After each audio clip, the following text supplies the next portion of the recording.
Mom, I promise I'll call you the second we land. Yes, before I even get off the plane. Olivia Jackson sighed into her phone, balancing it between her ear and shoulder as she dragged her weathered suitcase through the bustling terminal of Hartsfield-Jackson Atlanta International Airport. The air hummed with the familiar symphony of travel announcements echoing through speakers, the rhythmic clicking of rolling luggage, and the constant buzz of thousands of conversations blending into white noise. For most passengers, it was just another Thursday morning. For 16-year-old Olivia Jackson, it was the day that could change her entire future. "I know you're nervous, baby, but you've got this." Her mother's voice crackled through the phone. "You've been preparing for this audition since you were 7 years old." Olivia swallowed hard, her free hand instinctively reaching down to touch the hard case that contained her most prized possession, a 19th century French cello that had been loaned to her by Mr. Collins, her first teacher. The instrument wasn't just wood and strings. It was her voice, her sanctuary, her future. Inside that case lay her ticket to Juilliard and the Reynolds Foundation scholarship that could make her dreams financially possible. "What if I'm not ready?" Olivia whispered, stopping near her gate as the insecurities she usually kept buried bubbled to the surface. "What if I get there and I freeze? What if—" "Olivia Marie Jackson," her mother interrupted firmly. "You are the girl who played Bach's Cello Suite No. 1 from memory when you were 9. You are the girl who practices 6 hours a day even on Christmas. You are my daughter, and you do not back down from challenges. You rise to them." Olivia closed her eyes, drawing strength from her mother's unwavering faith. Evelyn Jackson had raised her alone in their small apartment on the outskirts of Atlanta, working double shifts as a hospital nurse to afford Olivia's lessons.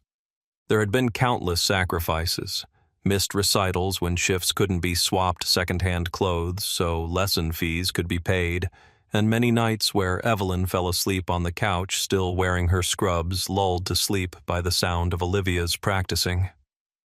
"You're right," Olivia said, straightening her shoulders. "I'm ready. I've got this." "That's my girl. Now, do you have everything?" Olivia mentally ran through her checklist. Cello sheet music, audition, confirmation, hotel reservation, extra strings, rosin ID, boarding pass. "Yes, I think I'm all set." "And emergency cash." "Mom?" "Yes. The envelope in the inside pocket of my backpack, just like you showed me." Olivia couldn't help but smile at her mother's protectiveness. She remembered the night 8 weeks ago when the invitation from Juilliard had arrived. They'd been eating microwaved leftover pasta when she'd checked her email on their shared laptop. The scream she'd let out had nearly caused her mother to choke. They'd danced around their tiny living room, the dishes' forgotten tears streaming down both their faces. That night had made all the sacrifices worth it. The birthday parties missed for practice, the social life she'd never really had, the relentless focus that had sometimes felt like a burden. "Gate 34A, now boarding for New York LaGuardia, all zones," announced a voice over the PA system. "That's me, Mom. I've got to go." "I love you, baby. Remember, you've already won just by getting this audition. Everything else is gravy." "I love you too." Olivia tucked her phone away and approached the gate agent, a petite woman with a kind smile. "Excuse me, I have a special item. My cello. I called ahead about it." The agent nodded, checking her computer. "Yes, Ms. Jackson, we have your request here. We'll pre-board you so you can secure the instrument in the closet at the front of the aircraft. The flight attendants will help you." 5 minutes later, Olivia was walking down the jet bridge, the weight of her cello case a comforting presence in her hand. A flight attendant met her at the aircraft door, a young Hispanic man whose name tag read Kevin Rodriguez. "You must be our musician," he said with a warm smile. "I'll help you store that safely." "Thank you," Olivia said, reluctantly handing over her precious cargo. She watched anxiously as Kevin carefully placed it in the closet, making sure it was secure. "Don't worry," he assured her, noting her expression. "I used to play violin. I know how important instruments are. It'll be right here waiting for you when we land." Relieved, Olivia made her way to her assigned seat, 22B, a middle seat in the economy section. It wasn't ideal, but the ticket had been purchased with careful budgeting and the last of her mother's airline miles. She settled in, placing her backpack under the seat in front of her. The window seat 22A was already occupied by a woman in her 30s with warm brown eyes and a tablet open to what looked like architectural designs. She gave Olivia a brief, polite smile before returning to her work. The nameplate on her tablet case read, "Sofia Alvarez." "First time flying alone?" Sofia asked unexpectedly, looking up from her work. "Is it that obvious?" Olivia asked with a small laugh. "Just a bit," Sofia replied with a kind smile. "The careful way you're holding yourself. I was the same way my first solo flight, going somewhere exciting." "Juilliard, for an audition," Olivia said, surprised at how easy it was to talk to this stranger. "Wow, impressive. I wanted to be a pianist when I was younger, but architecture won out in the end. Still, I remember those nerve-wracking auditions. You'll do great." This brief, unexpected connection helped ease Olivia's anxiety. She pulled out her phone, plugged in her earbuds, and queued up Bach's Cello Suite No. 1, the piece she would be performing for her audition. She closed her eyes, letting the familiar notes wash over her as she mentally traced the fingerings on her thigh, a practice habit she'd developed years ago. She thought back to her first cello lesson at age 7. Her elementary school had hosted a musical instrument demonstration, and the moment the cellist had drawn the bow across the strings, Olivia had felt something awaken inside her. She'd begged her mother for lessons, not understanding then what a financial strain it would be. When Mr. Collins, the music teacher at the community center, had recognized her talent and offered to teach her at a reduced rate, it had felt like destiny. The memory of her first recital flooded back. Her too-big dress from the thrift store, her hands shaking so badly she'd thought she might drop her bow. But then she'd started to play, and everything else had fallen away. There had been only the music flowing through her like a current. That feeling had never changed even after thousands of hours of practice and dozens of performances. Through middle school, she'd practiced before dawn and after homework. Through high school, she'd declined parties and dating to focus on her music. Some kids had called her obsessed. Others had simply called her weird. But when she played, none of that mattered. The cello didn't care about her secondhand clothes or her free lunch status. It responded purely to her skill, her emotion, her dedication. Her thoughts were interrupted by the continued boarding process. The aisle was filling with passengers stowing luggage and finding seats. Olivia glanced at the still empty seat beside her 22C, wondering who her travel companion would be. She didn't have to wonder long. The energy in the cabin shifted subtly like a drop in barometric pressure before a storm. Two figures moved down the aisle, not like passengers, but like inspectors evaluating property. They moved with the confidence of people accustomed to deference, their expressions suggesting mild displeasure at the basic indignity of commercial air travel. The man was tall and broad-shouldered in his late 50s, with silver-streaked dark hair and a deep tan that spoke of regular golf outings or yacht excursions. He wore a light blue button-down shirt with the sleeves rolled to the elbows, revealing an expensive watch and tailored khaki pants that probably cost more than Olivia's entire wardrobe. His companion was a slim woman of similar age, her platinum blonde hair styled in an immaculate bob. She wore white linen pants, a silk blouse, and enough gold jewelry to stock a small boutique. Her face had the taut, polished look of recent cosmetic work. They paused in the aisle, consulting their boarding passes and then looking at the row numbers. The man's eyes locked on the seat numbers above Olivia's row, then shifted to Olivia herself. His expression changed almost imperceptibly. A slight narrowing of the eyes, a tightening of the lips. "Douglas," the woman said, her voice carrying a sharp nasal tone that cut through the ambient noise. "Is this us?" The man, Douglas, didn't answer immediately. His gaze was still fixed on Olivia, who shifted uncomfortably under the scrutiny. It was a familiar look, one she'd encountered before, the quick assessment, judgment, and dismissal based solely on the color of her skin and her youthful appearance in a simple hoodie and jeans. "Yes, Elizabeth," he finally replied, his voice tight. "22C and 22D. Elizabeth peered around her husband, taking in Olivia with the same evaluating gaze. She leaned closer to Douglas, whispering something in his ear. Though Olivia couldn't hear the words, the expression and body language were clear enough. Elizabeth Foster didn't want to sit next to her. Sofia Alvarez glanced up from her tablet, observing the interaction with narrowed eyes. She shifted slightly in her seat, moving almost imperceptibly closer to Olivia in what seemed like a subtle gesture of solidarity. Olivia felt heat rise to her cheeks. She focused on her phone screen, pretending to be absorbed in something important, wishing she could disappear into the seat.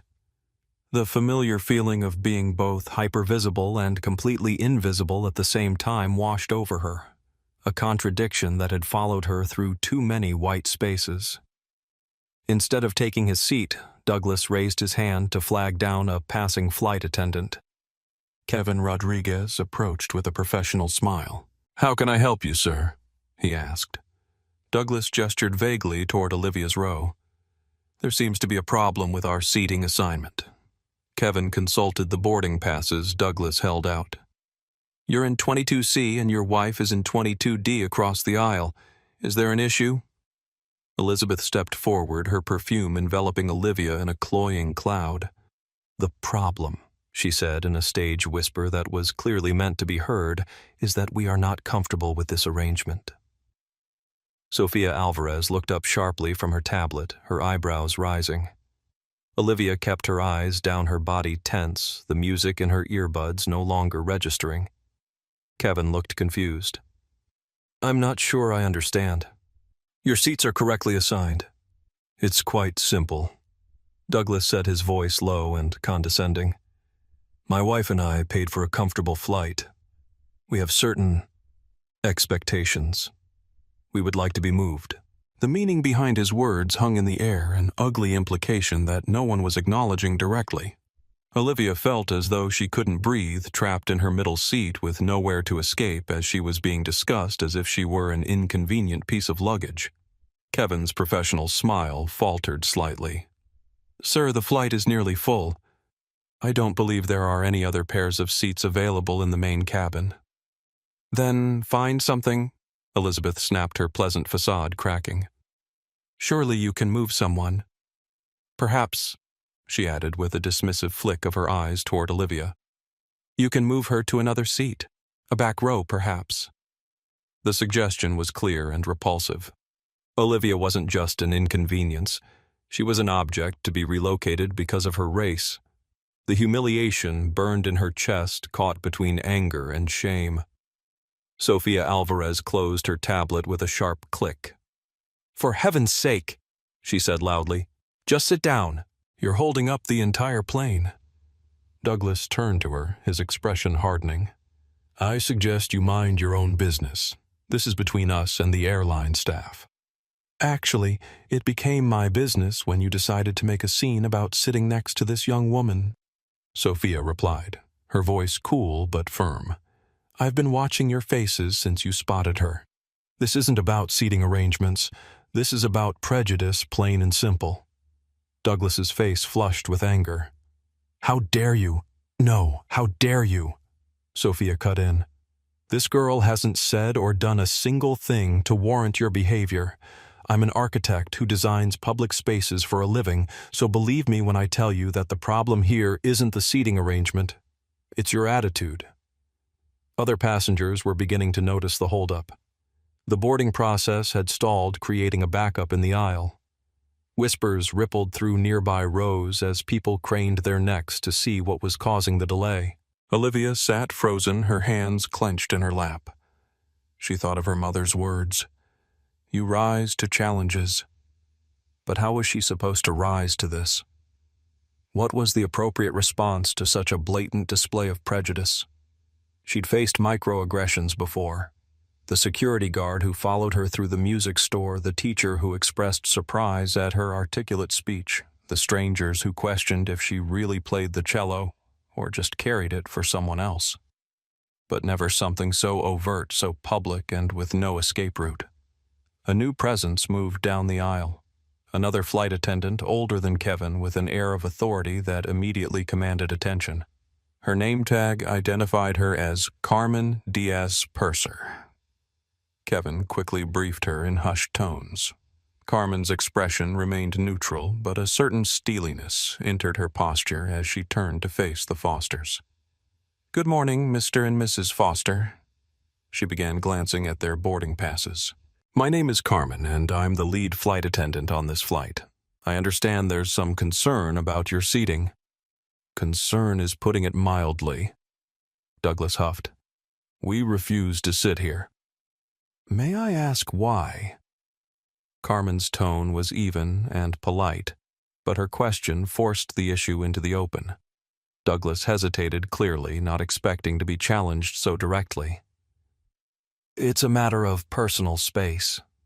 We just don't feel it's a suitable environment for our flight to New York." "A suitable environment," Carmen repeated, letting the absurd phrase hang in the air. She then turned slightly and gave Olivia a warm, reassuring look. It was the first acknowledgement that Olivia was a person, not a problem. A small gesture of kindness that stopped the trembling in her hands. "I'm sorry," Carmen continued, turning back to the Fosters, her voice firm. "The environment in this row is exactly the same as in every other row. This is your assigned seat. The passenger in 22B is in her assigned seat. I must ask you to please take your seat so we can close the cabin door and depart on schedule." Elizabeth scoffed an ugly sound of entitlement. "This is unbelievable. We are frequent flyers Platinum members. We pay your salary. I want to speak to the captain." Carmen's professional demeanor remained intact, but her eyes now held a glint of resolve. "The captain is preparing the aircraft for takeoff. He is not available to settle seating disputes. You have two options. You can take your assigned seats, or you can deplane. Which would you prefer?" The ultimatum was laid bare. There was no negotiation, no moving Olivia, no special treatment, just compliance or removal. For the Fosters, a couple who had likely bulldozed their way through life with threats and complaints, this was an unthinkable response. Their faces, already contorted with arrogance, twisted into expressions of sputtering rage. "Deplane." Douglas finally managed his face turning a mottled red.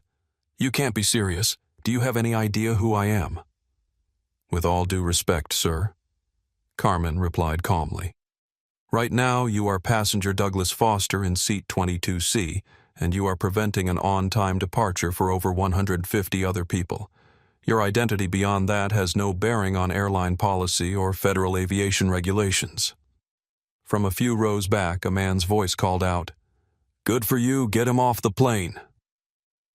A smattering of applause broke out quickly, shushed, but unmistakably present.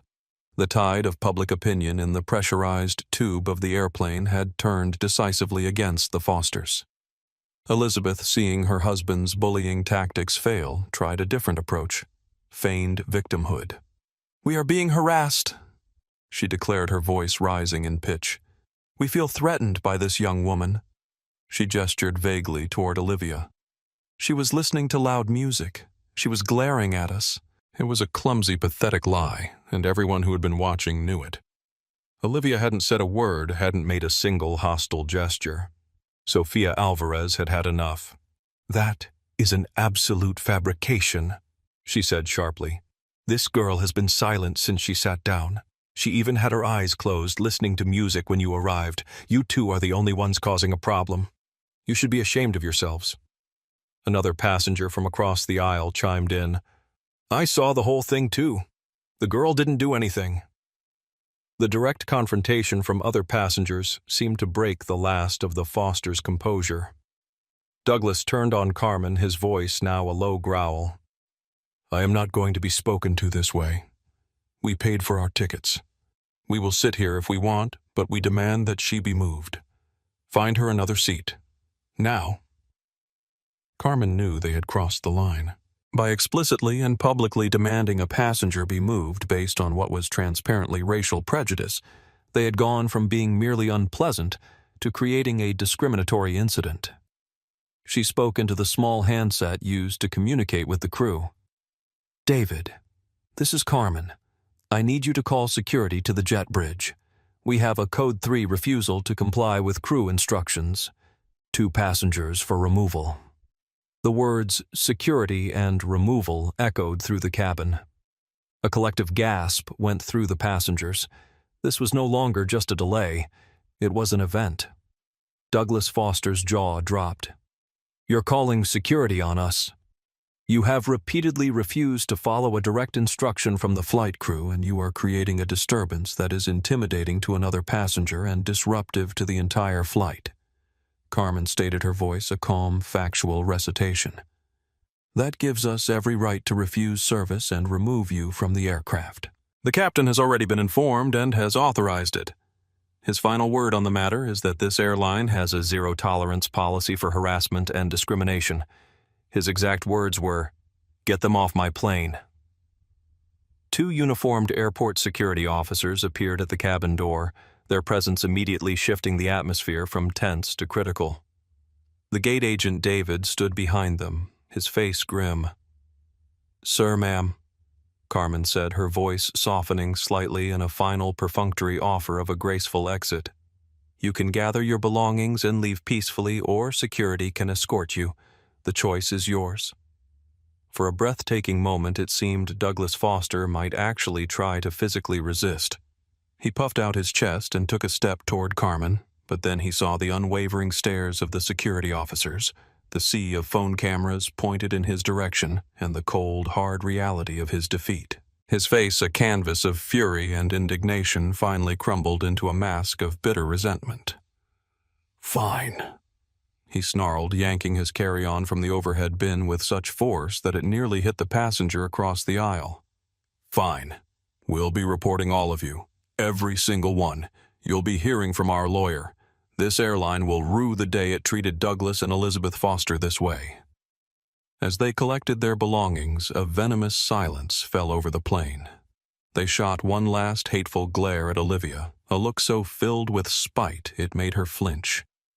Then, under the watchful eyes of security, they began their long, humiliating walk of shame back up the aisle they had so arrogantly descended just minutes before. The cabin remained silent, but as soon as the couple had passed, a low murmur of approval and relief rippled through the passengers. The poison had been excised. But for Carmen Diaz, the job wasn't done. The perpetrators were gone, but the victim was still there sitting stunned and silent in seat 22B. A wrong had been committed, and simply removing the cause wasn't enough. For justice to be truly served, the balance needed to be restored. With the Fosters gone and the cabin door finally sealed, a sense of calm began to return to the aircraft.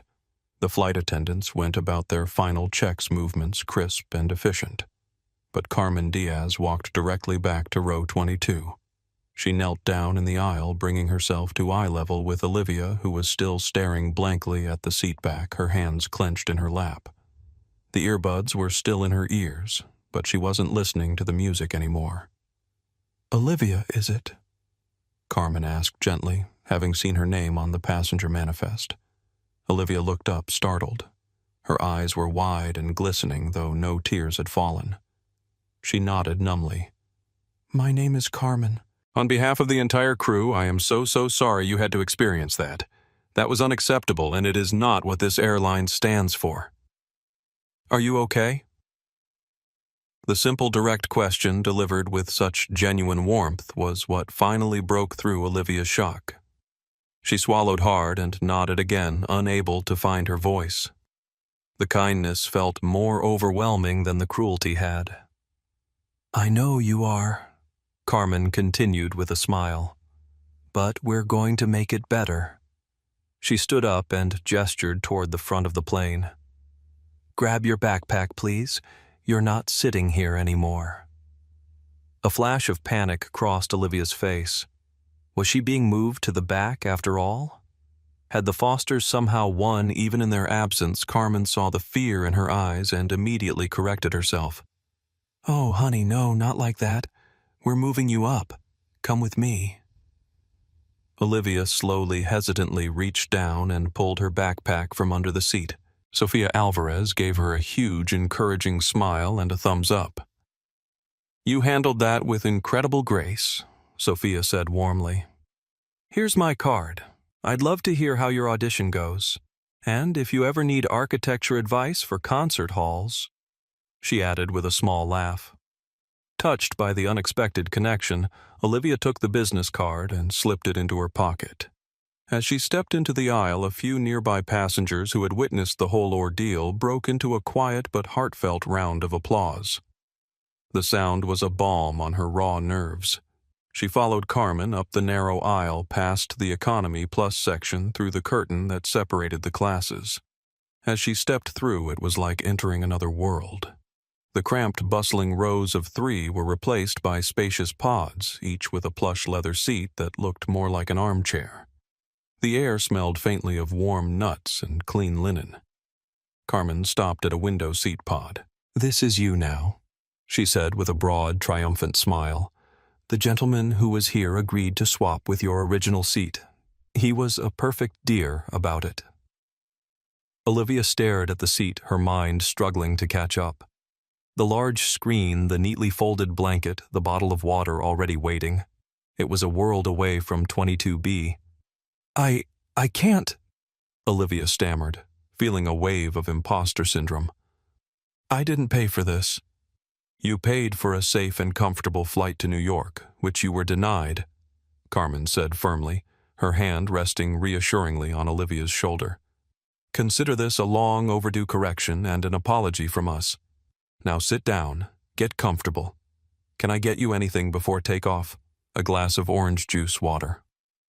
Olivia finally managed a small smile as she slid into the impossibly comfortable seat. She stowed her backpack and looked out the window, watching the ground crew scurry below. Just before Carmen left, she leaned in one last time. "And for the record," she whispered, "that little performance they put on was recorded by at least 10 different people. I have a feeling their day is about to get a whole lot worse." "Thank you for standing up for me," Olivia said softly. "Not everyone would have." Carmen's expression softened. "You know I have a daughter about your age. I'd hope someone would do the same for her." She straightened up, adjusting her uniform jacket. "My parents came from Guatemala when I was little. I know what it's like to be treated as less than. 24 years in this job and I still see it. But not today. Not on my watch." This small personal revelation made Carmen feel more like a real person to Olivia, not just an authority figure in a uniform. It created a connection that transcended the typical passenger-crew dynamic. As the plane finally pushed back from the gate, Olivia leaned her head against the cool glass of the window. She watched as the terminal slid by, and for a fleeting moment she thought she saw 2 figures standing near a service desk gesticulating wildly. Douglas and Elizabeth Foster, stranded and furious, were watching their plane, her plane, taxi toward the runway without them. They had tried to make her feel small to cast her out, but instead she was being lifted up literally and figuratively while they were left behind, grounded by the weight of their own ugliness. It wasn't revenge, she thought. It felt like balance. The world for a moment had tilted back in the right direction. The ascent was smooth, and as the plane leveled out at cruising altitude, the first-class cabin settled into a state of serene calm. A flight attendant came by and offered Olivia a warm towel, followed by a menu that looked like it belonged in a high-end restaurant. She ordered a ginger ale and a bowl of warm nuts, feeling like she was in a movie. "First time in first class?" the attendant asked with a friendly smile. "That obvious?" Olivia replied with a small laugh. "I still remember my first time," he confided. "I was 7 and my dad got upgraded on a business trip. I thought the warm towels were magic." The brief exchange made Olivia relax a bit more. Maybe she did belong here after all. The sheer absurdity of the situation, starting her journey in humiliation and now sitting in the lap of luxury, was not lost on her. She tried to return to Bach in her mind, but her thoughts were still racing. She thought about the Fosters, wondering what would happen to them. She thought about Carmen and the flight crew, grateful for their strength and kindness. She replayed the whole incident in her head, feeling the sting of it lessen with each passing minute, replaced by a strange, burgeoning sense of confidence. The man in the seat across the aisle had been quiet throughout the whole boarding drama. He was in his late 60s with kind eyes, a neatly trimmed gray beard, and an air of quiet authority. He was dressed in a simple but impeccably tailored suit and had been reading a thick hardcover book. He caught her eye and gave her a gentle, sympathetic smile. "Quite a dramatic start to your trip," he said, his voice calm and resonant. Olivia felt herself blush slightly. "Yeah, you could say that." "I was very impressed with how you handled yourself," he continued. "You showed remarkable grace under immense pressure. That's a rare quality." "I didn't really do anything," Olivia said honestly. "I just sat there." "Sometimes not reacting, not sinking to their level is the most powerful thing you can do," the man replied. "It preserves your dignity and exposes their foolishness for what it is. May I ask what brings you to New York?" The friendly question was a welcome distraction. "I have an audition," she said, a spark of her earlier excitement returning. "For the pre-college division at Juilliard. I'm a cellist." The man's eyes lit up with genuine interest. "Juilliard! That's magnificent. A true temple of the arts. It takes a tremendous amount of dedication to even get an audition there." "It's all I've ever wanted," Olivia admitted. "I'm applying for a scholarship, too. It's the only way my family can afford it if I get in. It's called the Reynolds Foundation Performing Arts Grant."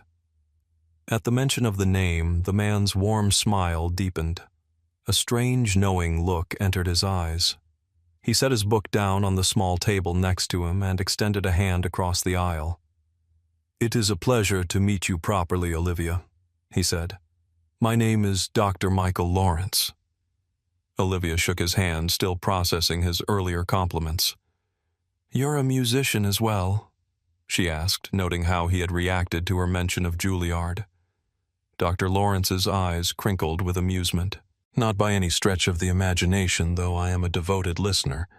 My connection to music is more administrative." He paused, seeming to consider how much to reveal. "I've actually followed your development from afar. One of our regional talent scouts flagged your performance at the Atlanta Young Artists Showcase last year." Olivia's eyes widened. You knew who I was before today?" "I knew your name and had heard recordings of your playing, yes," Dr. Lawrence explained. "My grandfather started the Reynolds Foundation many years ago. I have the privilege of running it now. I'm heading to New York for a board meeting and, as it happens, to sit in on the final round of scholarship auditions this weekend." Olivia's mind went blank, the name echoing in her ears, colliding with the words she had just spoken. She had been under the radar of the Reynolds Foundation even before this flight. "So, this meeting isn't just coincidence?" she asked, trying to process this revelation. "The fact that we're on the same flight certainly is," Dr. Lawrence clarified. "The Reynolds Foundation tracks promising young talents across the country. Your name has been in our database since your teacher, Mr. Collins, submitted recordings of your playing to our regional scout. But I had no idea you would be on this particular flight to New York, nor that I would witness such an unfortunate display of prejudice." This explanation made the coincidence feel less contrived, more organic. It was still remarkable, but now there was a logical connection that made their meeting more believable. "Dr. Lawrence," she said, the name feeling momentous on her tongue. I don't know what to say." "Say nothing," he said, raising a hand. "Your audition will say everything it needs to. But I will tell you this, young lady, my grandfather believed that art was the soul of a community, and that the soul of an artist was just as important as their talent. He looked for character, and from what I've seen today, you have it in spades." He picked his book back up, giving her a small, respectful nod, and returned to his reading, leaving Olivia in a state of stunned, buzzing silence. The flight had started as a trial by fire, a test of her endurance. It had then become a surprising reward, but now it had transformed into something else entirely, a moment of profound connection. The karma of the situation was no longer just about the Fosters getting their comeuppance. It was about her being seen, truly seen, in a moment of vulnerability by someone who recognized both her talent and her character. While Olivia Jackson was navigating the surreal dreamscape of first class, discovering the connection to Dr. Lawrence, the world she had left on the ground was igniting. The consequences of the Fosters' actions were no longer confined to the recycled air of an aluminum tube. They had escaped into the digital ether and were multiplying at an exponential rate, breeding a form of karma so swift and so total that no amount of wealth or privilege could offer shelter. Back in the sterile, indifferent expanse of the Hartsfield-Jackson terminal, Douglas and Elizabeth Foster were putting on a masterclass in belligerent entitlement. They weren't just angry, they were performing anger, convinced that a sufficient display of outrage would eventually bend reality to their will. Douglas had commandeered the customer service desk, his voice echoing through the concourse as he berated a series of airline employees. "I don't think you understand," he bellowed into his iPhone, stabbing a finger at the plexiglass divider for emphasis. "My name is Douglas Foster, Foster.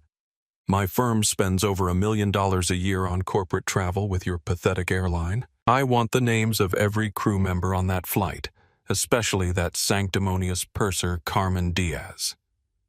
There will be dismissals. There will be lawsuits. I will personally see to it that she is supervising a lavatory cleaning crew in Anchorage by next week." Elizabeth, meanwhile, played the tragic victim. She dabbed at her dry eyes with a silk handkerchief, sighing heavily and speaking to the growing line of annoyed passengers behind them. "It's just so frightening," she whispered, her voice laced with a tremor that was pure theater. "To be targeted like that. We were afraid for our safety.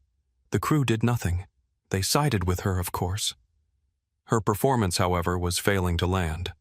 A young man in the queue, scrolling on his phone, looked up and said flatly, "Lady, I just saw a video of what happened. You weren't in danger. You were the danger." Elizabeth stared at him, her mouth agape, utterly scandalized that a member of the public would dare contradict her narrative. The video he was watching had been uploaded less than an hour ago by Tyler Kim, the tech blogger from Seat 21C. As soon as the plane's doors closed, he had connected to the airport's Wi-Fi, his fingers flying across his phone screen. He hadn't just uploaded the clip. He had tagged the airline, several major news outlets, and a few prominent anti-racism activists. The caption was a masterpiece of concise fury. On Flight 782, ATL LGA Douglas and Elizabeth Foster demanded a 16-year-old black girl be moved simply for existing. When the crew refused and upgraded the teen instead, this happened. This is what entitlement and racism look like. Make them famous. Famous was an understatement. The video didn't just go viral. It became a digital wildfire. Within 10 minutes, it had crossed the 100,000 view threshold. Comments flooded in a torrent of digital outrage. "The look on his face when he sees her get upgraded is my new screensaver. Flight attendant Carmen Diaz for president. His wife trying to play the victim. Girl, we have the receipts in 4K. By the time Flight 782 was serving drinks over the Carolinas, the video was a geopolitical event in miniature. News outlets were scrambling to verify the details. The online sleuths of Twitter and Reddit had already identified the couple with terrifying efficiency. Their LinkedIn profiles were screenshotted and circulated.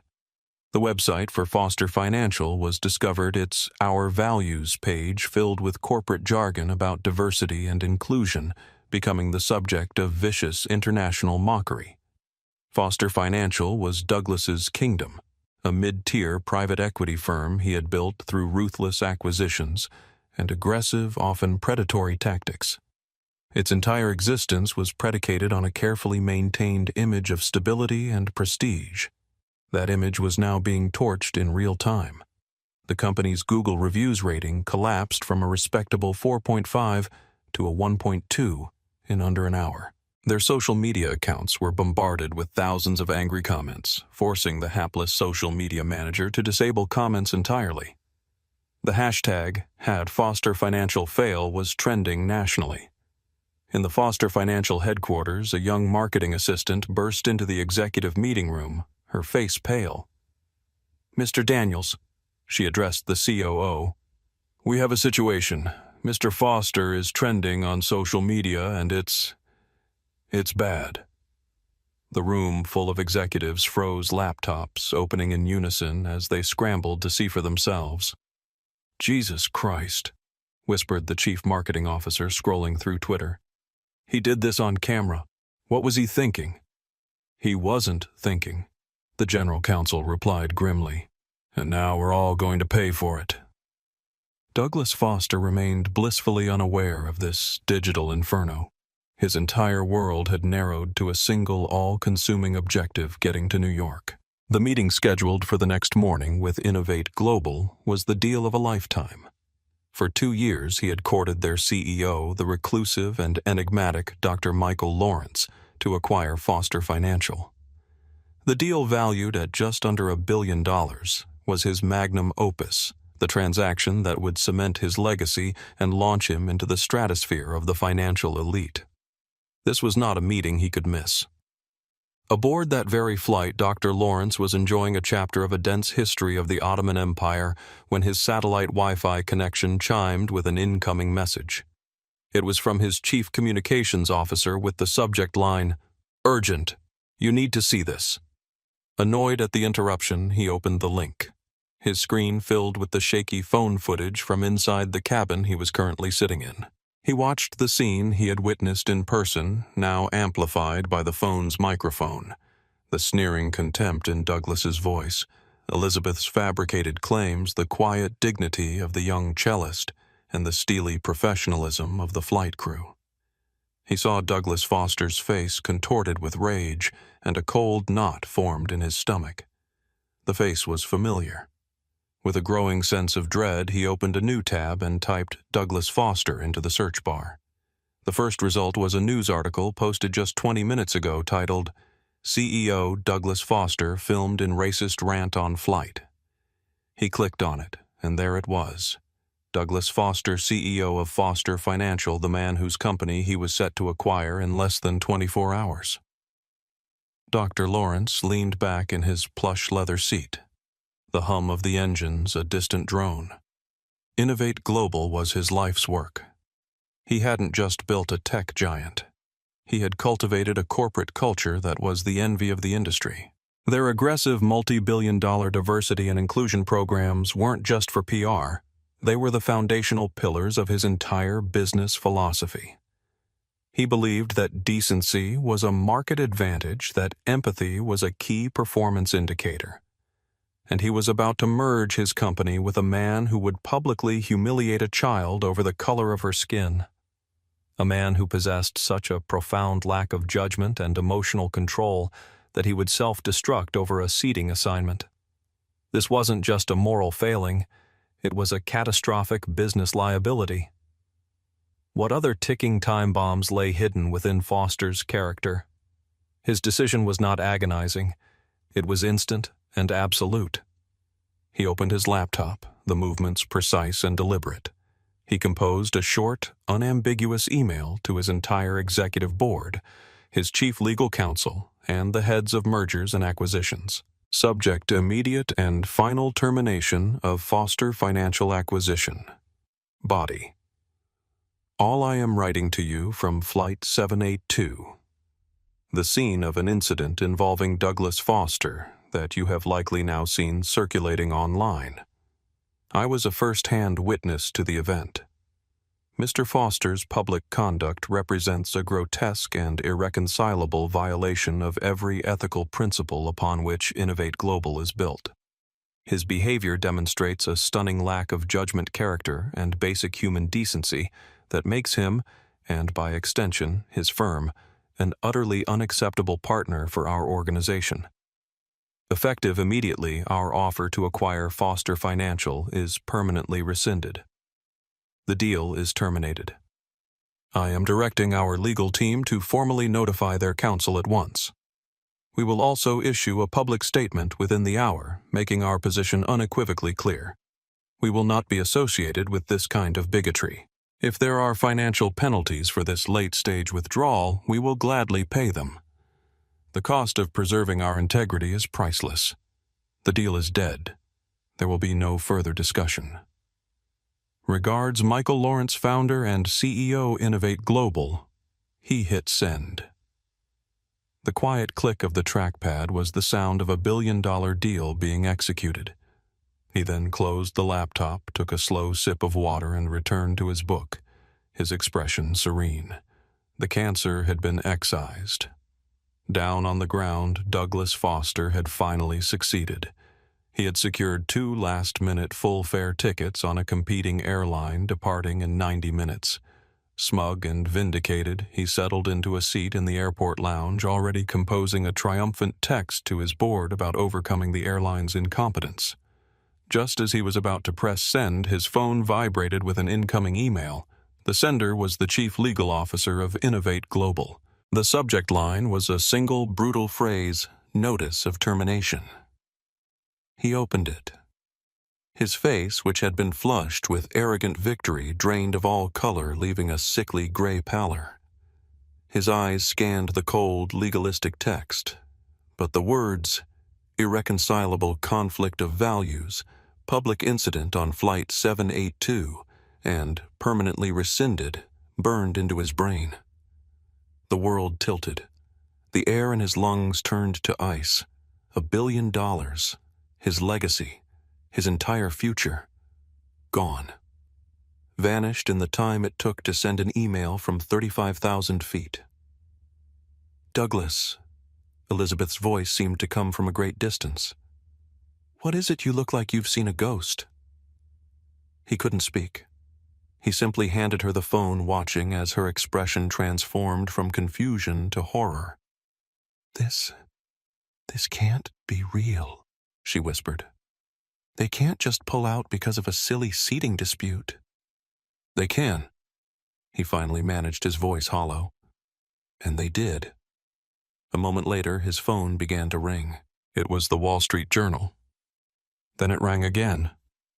Bloomberg. His world wasn't just collapsing, it was being broadcast live, and he was standing alone in the wreckage. The descent into New York was a slow, glittering spectacle.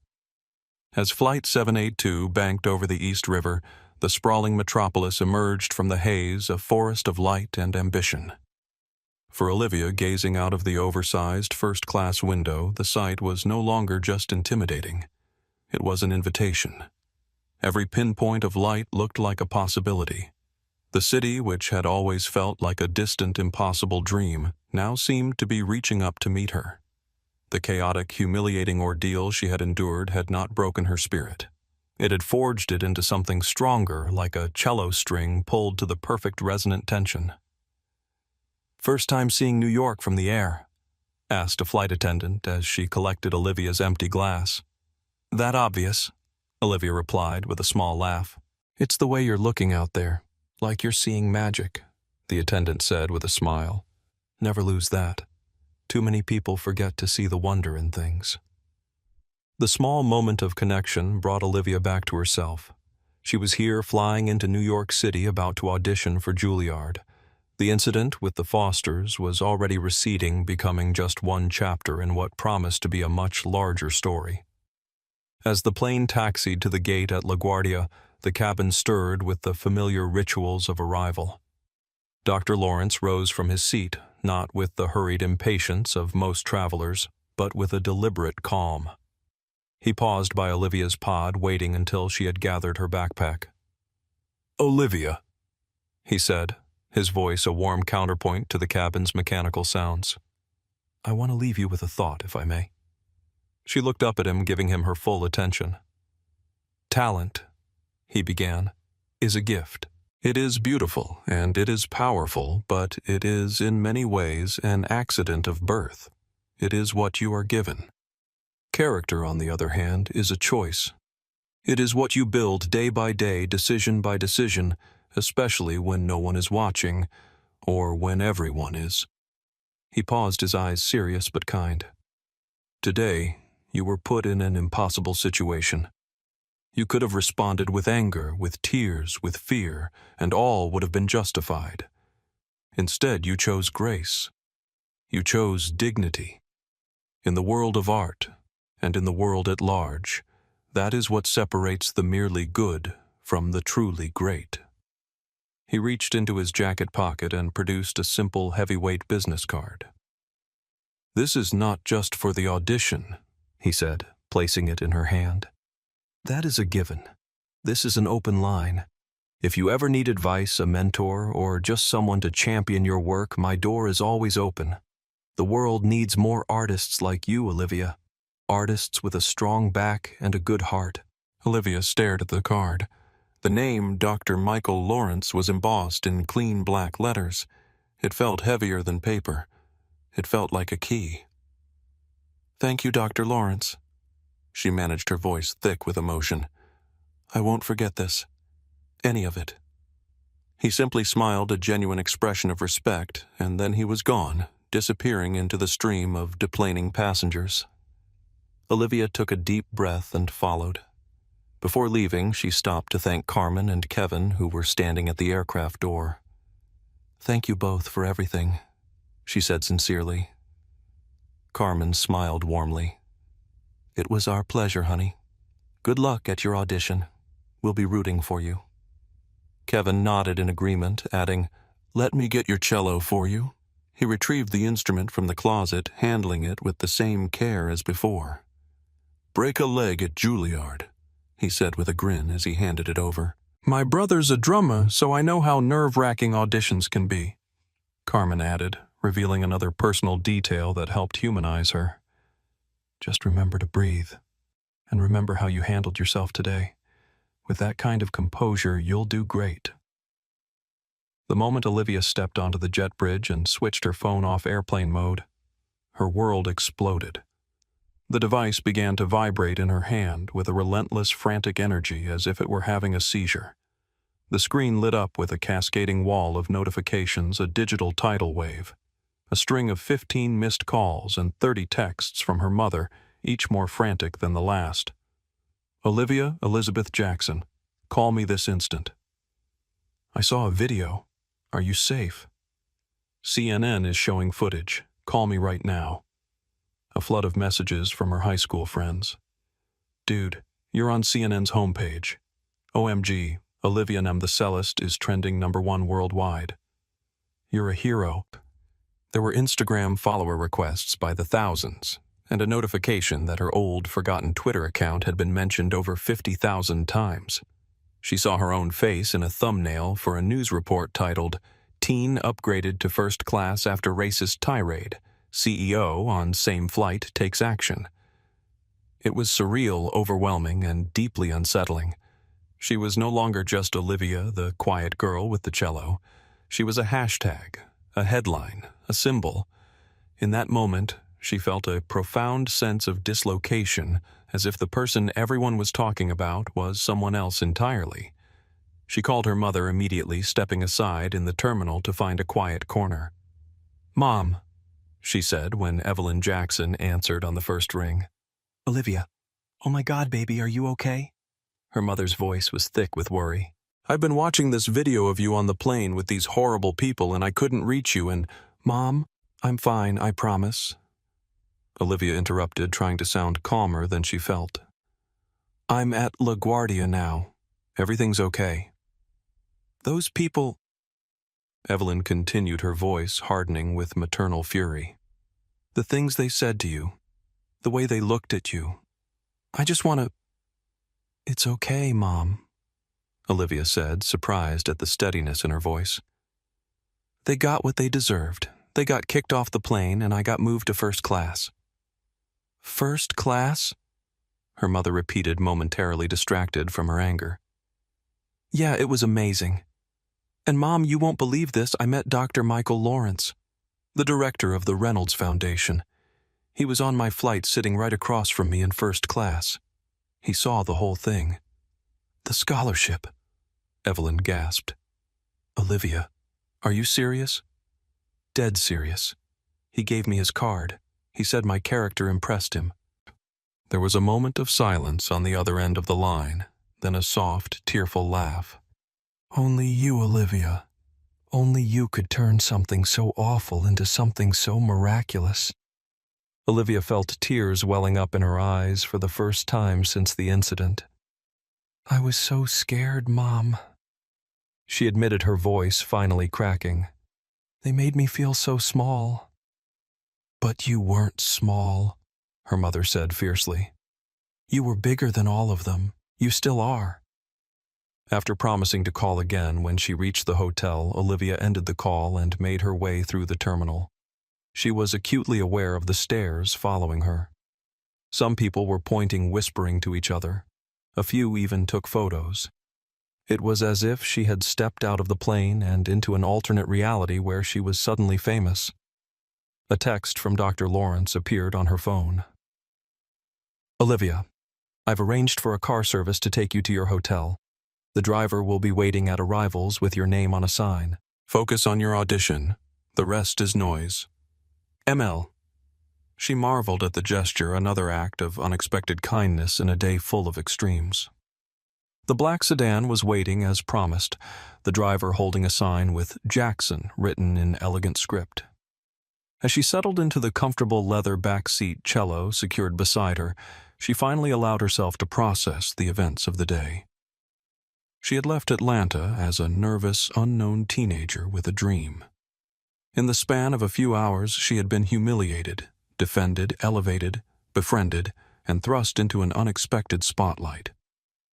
The city lights of New York blurred past the window as the car moved through traffic, mirroring the whirlwind of her thoughts.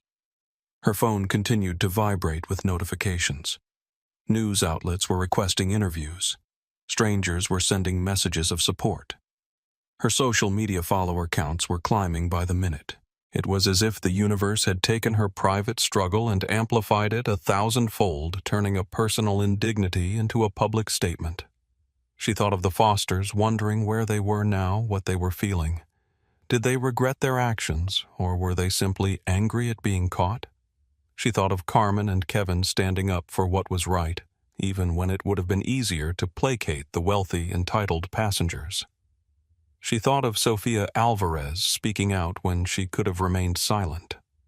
And she thought of Dr. Lawrence, a man of principle, who had just sacrificed $1 billion deal rather than associate with bigotry. His words echoed in her mind. Character is a choice.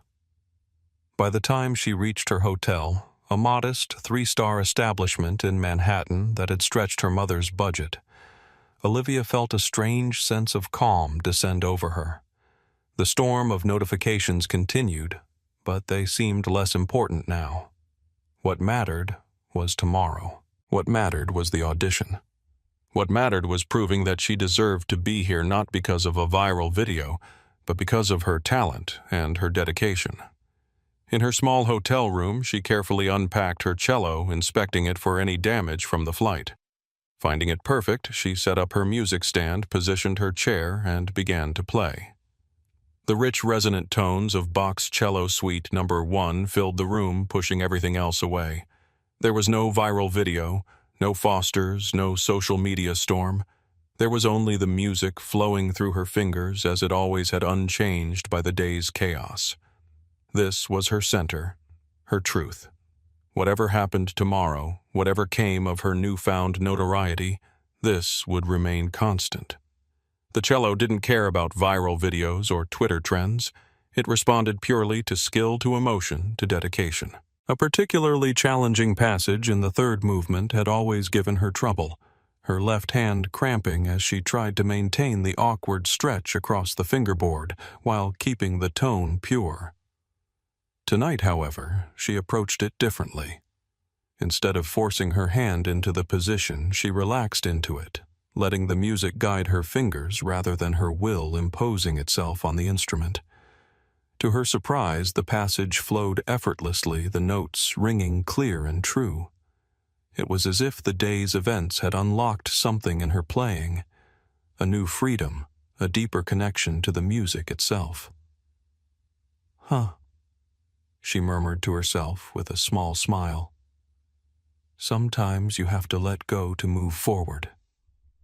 The simple realization felt profound, applicable to more than just her cello technique.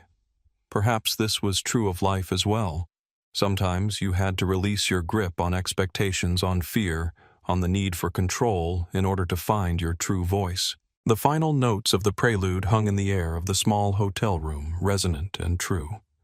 Tomorrow would bring its own challenges, but for now, in this moment, she was exactly where she needed to be.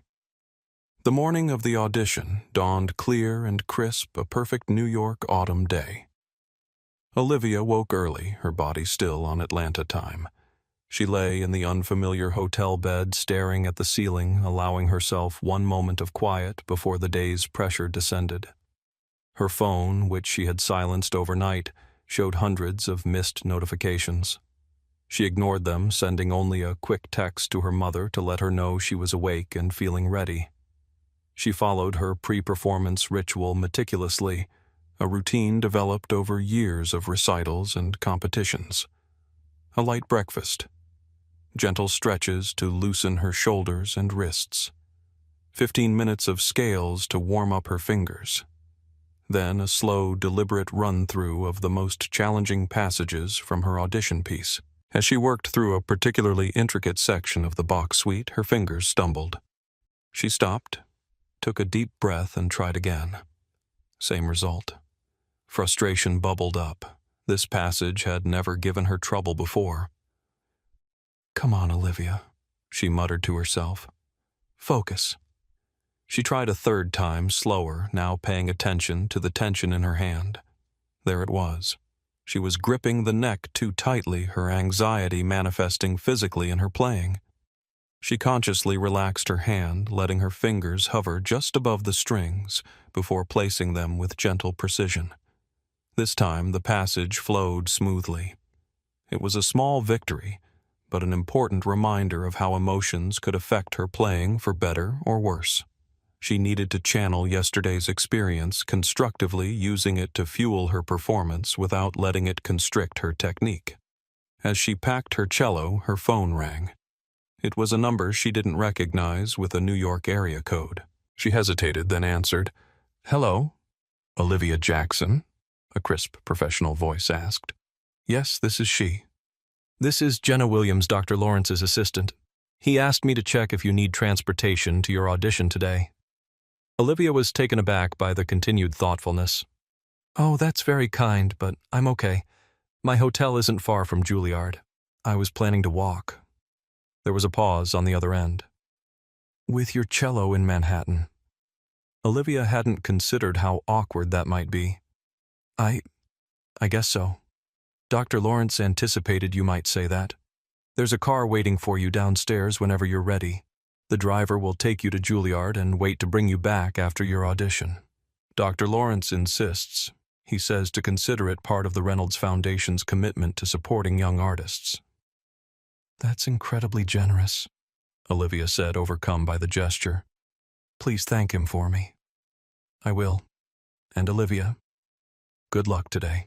Though from what Dr. Lawrence tells me, you won't need it." The call ended, leaving Olivia standing in the middle of her hotel room, cello case in one hand, phone in the other, marveling at how her world had shifted so dramatically in less than 24 hours. The car was waiting as promised, the same black sedan from the airport.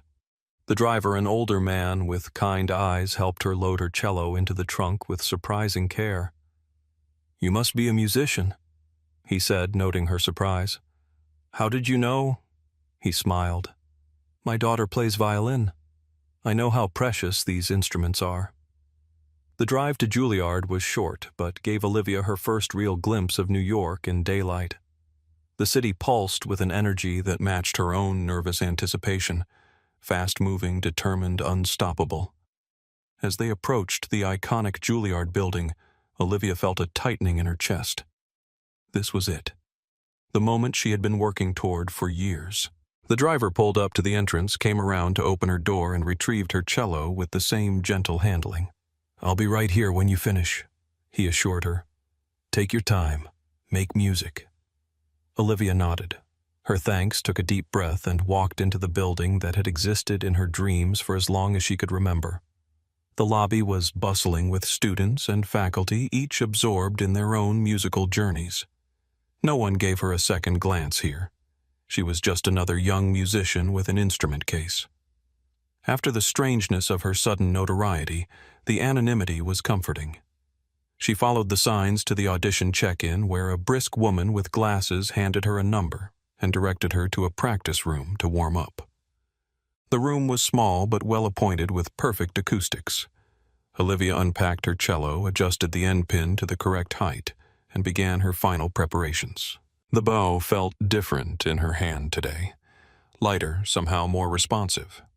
She drew it across the open strings, feeling the resonance build from her fingertips up her arm and into her core. The sound was rich and warm, filling the small space with vibration. She began with scales, her fingers dancing up and down the fingerboard in familiar patterns. C major, 3 octaves each note perfectly in tune. G minor, harmonic, then melodic, the shifts between positions flowing like water. She moved on to arpeggios, the broken chords building tension, then releasing it in waves of sound. As she played, she tried to focus solely on the music, but her mind kept drifting to the events of the previous day. The humiliation of the Foster's prejudice, the kindness of Carmen and the flight crew, the surreal coincidence of meeting Dr. Lawrence. It all seemed like a strange dream now disconnected from this moment of musical concentration. Yet somehow the emotions from yesterday were finding their way into her playing. The anger at being dismissed became a fierce attack on certain phrases. The dignity she'd maintained transformed into a noble, sustained tone in the slower sections. The resolution she'd felt in first class emerged as a confident clarity in the final movements. A knock at the door interrupted her thoughts. "Number 47, you're on deck," a student assistant called through the door. "Please come to the green room." Olivia carefully packed up her cello and made her way to the green room where 3 other nervous young musicians were waiting. None of them spoke, each lost in their own mental preparations. Olivia took a seat, closed her eyes, and silently ran through the piece one more time in her head, her fingers moving slightly as if playing an invisible instrument. "Number 47, Olivia Jackson," another assistant called from the doorway. Olivia gathered her cello and sheet music and followed the assistant down a hallway to the audition room. The assistant gave her an encouraging smile before opening the door. The audition hall was larger than Olivia had expected, with perfect acoustics and seating for at least 100 people. Most of the seats were empty, save for a row in the center where 5 people sat with clipboards, the judges, and there in the middle of the panel was Dr. Michael Lawrence. He gave no sign of recognition, his face impassive and professional. This was not the kind man from the airplane. This was the director of the Reynolds Foundation, evaluating her purely on musical merit. "You may begin when ready, Ms. Jackson," said the woman at the center of the panel, her voice echoing slightly in the large space. Olivia positioned her chair, adjusted her cello, and took a moment to center herself. Then she began to play. The opening notes of Bach's Cello Suite Num. 1 emerged with a richness and depth that surprised even her. Her left hand moved with newfound freedom, the fingertips pressing into the strings with just the right amount of pressure, firm enough for clear articulation but relaxed enough to allow the notes to sing. Her bow arm felt completely connected to the music, drawing out the phrases with a natural breathing quality. The notes weren't just correct. They were alive, speaking with a voice that was uniquely hers. As she moved into the allemande, her bow control became more intricate, alternating between feather-light touches for the delicate ornaments and deep sonorous pressure for the foundational bass notes. Each string crossing was seamless, the transitions between registers flowing like a single unbroken thought. In the courant, her fingers flew across the fingerboard, navigating the rapid 16th notes with precision and clarity. Her left thumb remained relaxed against the neck, allowing her hand to shift positions with balletic grace. The challenging passage that had given her trouble that morning now unfolded effortlessly, each note distinct yet part of a coherent musical line. She wasn't just executing a piece of music. She was telling the story of the last 24 hours, translating her trial and her vindication into a language everyone could understand. The saraband became a meditation on dignity in the face of prejudice, each note weighted with emotion, but never self-indulgent. The minuets danced with a quiet confidence, the counterpoint clear and purposeful. As she approached the final jig, Olivia felt a surge of joy rush through her. This wasn't just Bach anymore. This was her voice speaking its truth without apology or hesitation. Her bow bounced across the strings with infectious energy, her fingers finding their targets with unerring accuracy. The final chords resonated through the hall, powerful and resolute. When the final note faded into the vast silence of the hall, she knew she had left nothing behind. She had played her truth. The panel was silent for a long moment. Then the woman in the center nodded. "Thank you, Miss Jackson. That was extraordinary." Dr. Lawrence's face remained neutral, but Olivia thought she saw a flicker of something, pride, satisfaction, in his eyes, before she bowed slightly and left the stage. In the hallway, the assistant who had escorted her in was waiting with a bottle of water. "That was amazing," she whispered. "I was listening at the door. I've never heard the Bach played like that." Olivia thanked her, still riding the wave of performance adrenaline. She collected her belongings from the practice room and headed back to the lobby. As promised, the car was waiting outside. The driver jumped out to help her with her cello. "How did it go?" he asked as he carefully loaded the instrument. "Good, I think," Olivia replied. "I played my best." "Then that's all that matters," he said with a smile. As they pulled away from the curb, Olivia's phone buzzed with a text. It was from Dr. Lawrence. "That was not good. That was exceptional. Regardless of the outcome, know that you have a rare gift." The panel was deeply moved. "Rest now. We'll be in touch soon." Olivia read the message 3 times, hardly believing it was real. She had done it. Whatever happened next, she had stood on the Juilliard stage and played her heart out. No one could take that away from her. Back at the hotel, she finally allowed herself to look at her phone properly. The social media storm had not abated. If anything, it had intensified. Tyler Kim's video had now been viewed over 5 million times. News outlets around the country were running the story. Her name and image were everywhere. Among the flood of notifications was an email from Carmen Diaz. "Olivia, just checking in to see that you're okay after yesterday's incident. The airline wants you to know that we've implemented a formal review of our anti-discrimination policies as a result of what happened. Your dignity in the face of such ugliness was inspiring to all of us.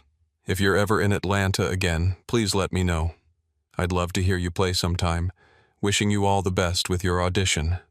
Carmen Diaz, Purser." The unexpected message brought fresh tears to Olivia's eyes. The connection to that pivotal moment on the plane, a moment that had started with humiliation but ended with unexpected doors opening, felt like the closing of a circle.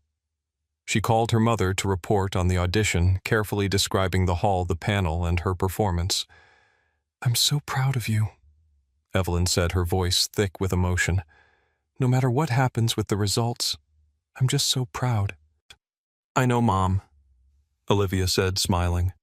"And I'm grateful for everything." After hanging up, she ordered room service, a small splurge to celebrate her successful audition, and settled in with her cello to practice. Tomorrow she would return to Atlanta, back to her regular life of school and practice and ordinary teenage concerns. But she knew that something fundamental had shifted. She had been tested in ways she never expected and had discovered a strength she hadn't known she possessed. As she played softly in her hotel room, letting the familiar notes wash over her, Olivia reflected on Dr. Lawrence's words from the airplane. Talent is a gift. Character is a choice. Today, she had demonstrated both. And whatever the future held, acceptance to Juilliard, the Reynolds Scholarship, or a completely different path, she would carry that knowledge with her, a foundation more solid than any accolade or recognition. The cello resonated beneath her fingers, the sound filling the small hotel room with warmth and promise. For now, in this moment, it was enough. While Olivia was finding her center in music, Douglas and Elizabeth Foster were watching their carefully constructed world crumble around them in real time. The digital wildfire that had begun with Tyler Kim's video was now a full-blown inferno consuming everything in its path. Their reputation, their business, their social standing all reduced to ashes in less than 24 hours. They had made it back to their Westchester mansion late the previous night, having caught the last flight out of Atlanta.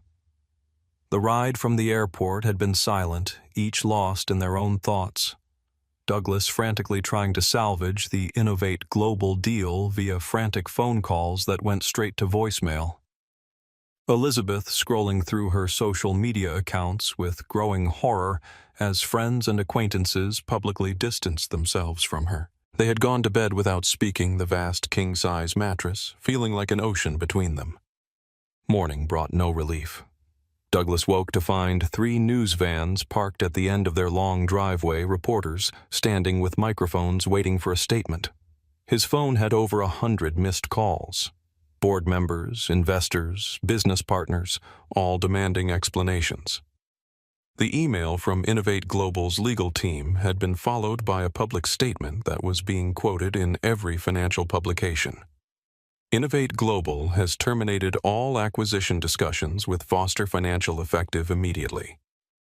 This decision follows disturbing behavior displayed by Foster Financial CEO Douglas Foster that fundamentally conflicts with our core values of respect, diversity, and human dignity.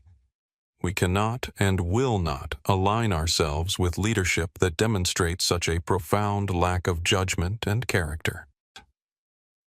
The statement had been picked up by the Wall Street Journal, Bloomberg, CNBC, and every other major financial news outlet. Foster Financial's stock, which had been climbing in anticipation of the acquisition, was in freefall. Trading had been halted twice already to prevent a complete collapse. Douglas sat at his kitchen island, staring at his laptop screen in disbelief as years of work, billions in value, disappeared before his eyes. His executive team had called an emergency board meeting, one to which he had not been invited. His calls to board members went unanswered. His own company was moving against him, trying to contain the damage by cutting him loose. Elizabeth entered the kitchen, her face pale and drawn despite a careful application of makeup. She looked older than she had the day before, the lines of privilege and entitlement now etched deeper by fear.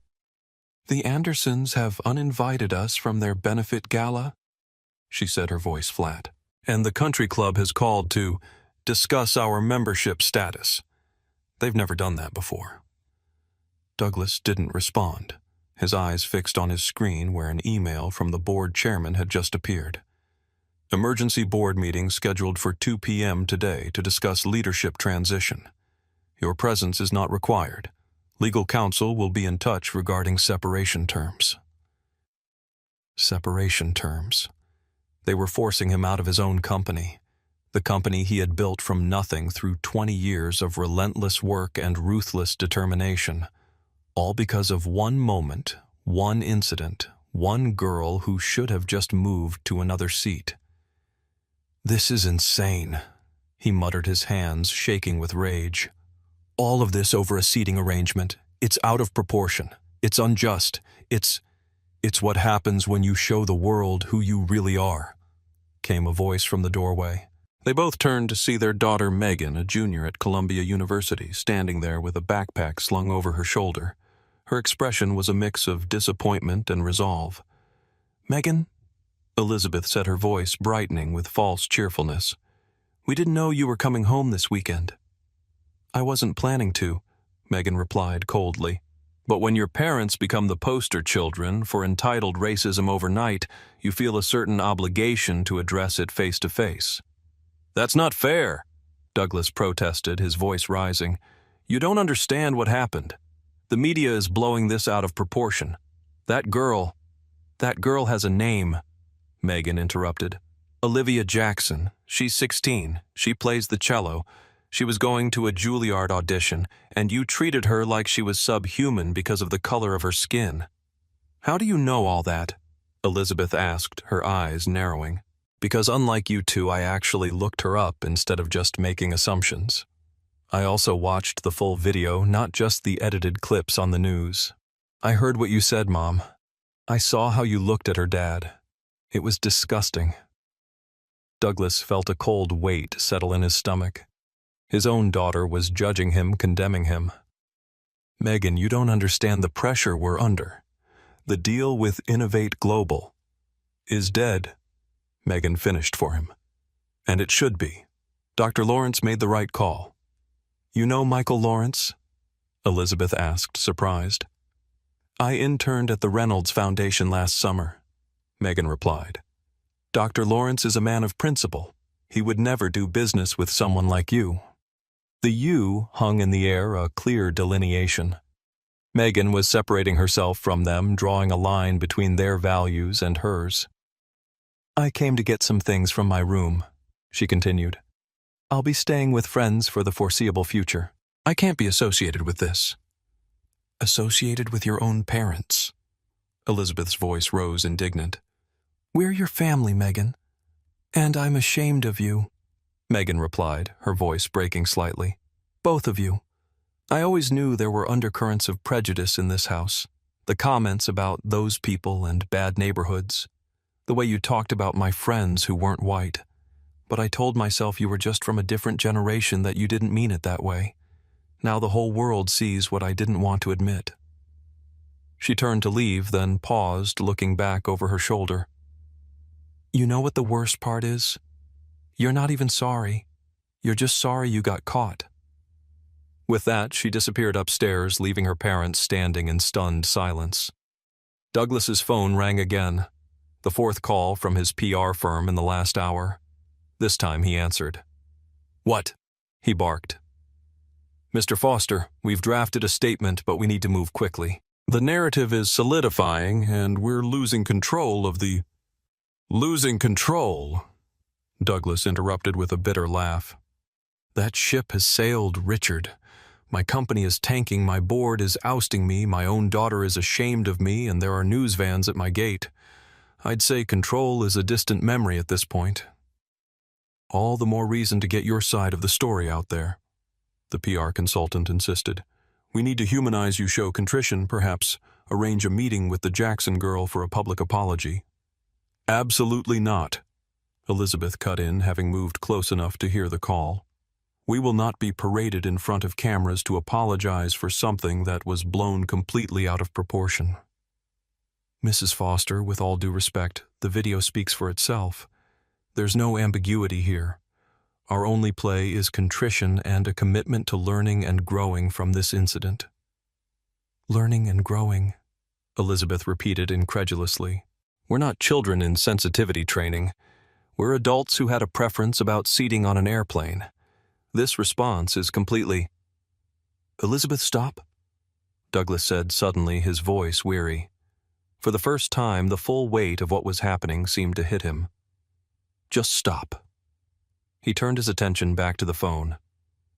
"Richard, I'll call you back." He ended the call and sat heavily on one of the kitchen bar stools, suddenly looking older and smaller than he had just minutes before. "What are you doing?" Elizabeth demanded. "We need to fight this. We need to get our side of the story out there. People are making judgments without all the facts." "What facts, Elizabeth?" Douglas asked quietly. The facts are on video for the world to see. We demanded that a teenager be moved because of her race. We lied about feeling threatened. We tried to use our status to bully airline staff. We behaved exactly like the entitled, privileged people everyone thinks we are. Elizabeth stared at him in shock. So you're just giving up letting them cancel us for one mistake? It wasn't just one mistake, came Megan's voice again as she returned to the kitchen, a duffel bag now slung over her shoulder. It was a revealing moment, and now you have a choice. Dig in and become even more entrenched in your prejudice, or recognize that you've been exposed and try to become better people. She headed for the front door without waiting for a response. The sound of it closing behind her echoed through the house like a final judgment. Douglas turned back to his laptop where notifications continued to pour in. A new headline caught his eye. Foster Financial Board names interim CEO as Douglas Foster faces mounting pressure to resign. They hadn't even waited for the emergency meeting. They had already replaced him. 20 years of building an empire gone in less than a day. His phone buzzed with a text from his oldest friend, Thomas Whitman. Douglas, I'm sorry, but we're going to have to ask you and Elizabeth to withdraw from the club committee. The board feels it would be best for everyone. Another buzz, another text. This one from the headmaster of the prestigious private school where Elizabeth served as a trustee. In light of recent events, we believe it would be appropriate for you to take a leave of absence from the board. The digital wildfire was consuming everything, burning away the careful facade they had constructed over decades. Their friends were abandoning them. Their social circles were closing ranks against them. Their daughter was ashamed of them. Their reputation was in tatters, and all because they couldn't bear to sit next to a black teenager on an airplane. Elizabeth's phone chimed with a calendar notification. Greenwich Symphony fundraiser, co-chair meeting 3 p.m. She stared at it for a long moment, then looked up at Douglas. They won't want me there, she said quietly, the reality finally beginning to sink in. No one will want us anywhere now. I was just going to demand they move her. Elizabeth continued, her voice hollow. I never meant. Yes, you did, Douglas said quietly. We both did. We looked at her and saw someone we could push around, someone who didn't belong in our space. We've always done that, haven't we? Remember that waiter at the club last summer? The valet at the Hamiltons' party? That young associate in the office? Elizabeth didn't respond, but her silence was admission enough. We did this, Douglas continued. We did this to ourselves. For the first time in their marriage, they looked at each other with clear eyes stripped of the protective layers of wealth and status that had insulated them from the consequences of their actions for so long. What they saw was uncomfortable, unflattering, but undeniably true. What do we do now? Elizabeth asked, sounding genuinely lost. Douglas didn't have an answer. Outside, the number of news vans had doubled. His phone continued to buzz with calls he couldn't bring himself to answer. The digital wildfire raged on, uncontrolled and uncontrollable, consuming everything in its path. And at the center of the inferno stood Douglas and Elizabeth Foster, watching as the life they had built burned to the ground around them, forced to confront not just the public consequences of their actions, but the private reckoning with who they truly were. While Olivia Jackson slept in her modest hotel room in Manhattan, exhausted from her audition and the emotional roller coaster of the past 2 days, Dr. Michael Lawrence was still awake in his penthouse apartment overlooking Central Park. The city lights glimmered through the floor-to-ceiling windows, but his attention was focused on the screens arrayed before him. On one monitor, he was reviewing the day's auditions, making notes on each candidate's performance. On another, he was tracking the fallout from the Foster incident, which had now morphed from a viral video to a cautionary tale of how quickly a lifetime of privilege could unravel. On a third screen, he was examining the financial implications of withdrawing from the Foster financial acquisition. Significant, but not insurmountable. His chief communications officer, Jenna Williams, appeared in the doorway of his home office, tablet in hand. Despite the late hour, she was still impeccably dressed, her efficiency undiminished. "The statement has been picked up by all major outlets," she reported. "Financial Times, Wall Street Journal, Bloomberg. They're all running with the story. Our stock is actually up 3 points in after-hours trading, Dr." Lawrence nodded, unsurprised. The markets respected decisive ethical leadership more than most people realized. "And the legal implications?" "Minimal," Jenna replied. "Our termination clause was clear. Foster Financial can claim damages for the late-stage withdrawal, but given the circumstances and the public nature of the CEO's behavior, they'd be foolish to pursue it. Our legal team thinks they'll quietly accept the break fee and try to limit further publicity." "Good," Dr. Lawrence said, leaning back in his chair. "And the Reynolds Foundation Scholarship Committee, have they been briefed about Ms. Jackson?" "Yes, though I was careful to emphasize that her application should be judged solely on musical merit," Jenna assured him. "I did not share your personal observations from the flight." Dr. Lawrence smiled slightly. "A wise precaution, though ultimately unnecessary.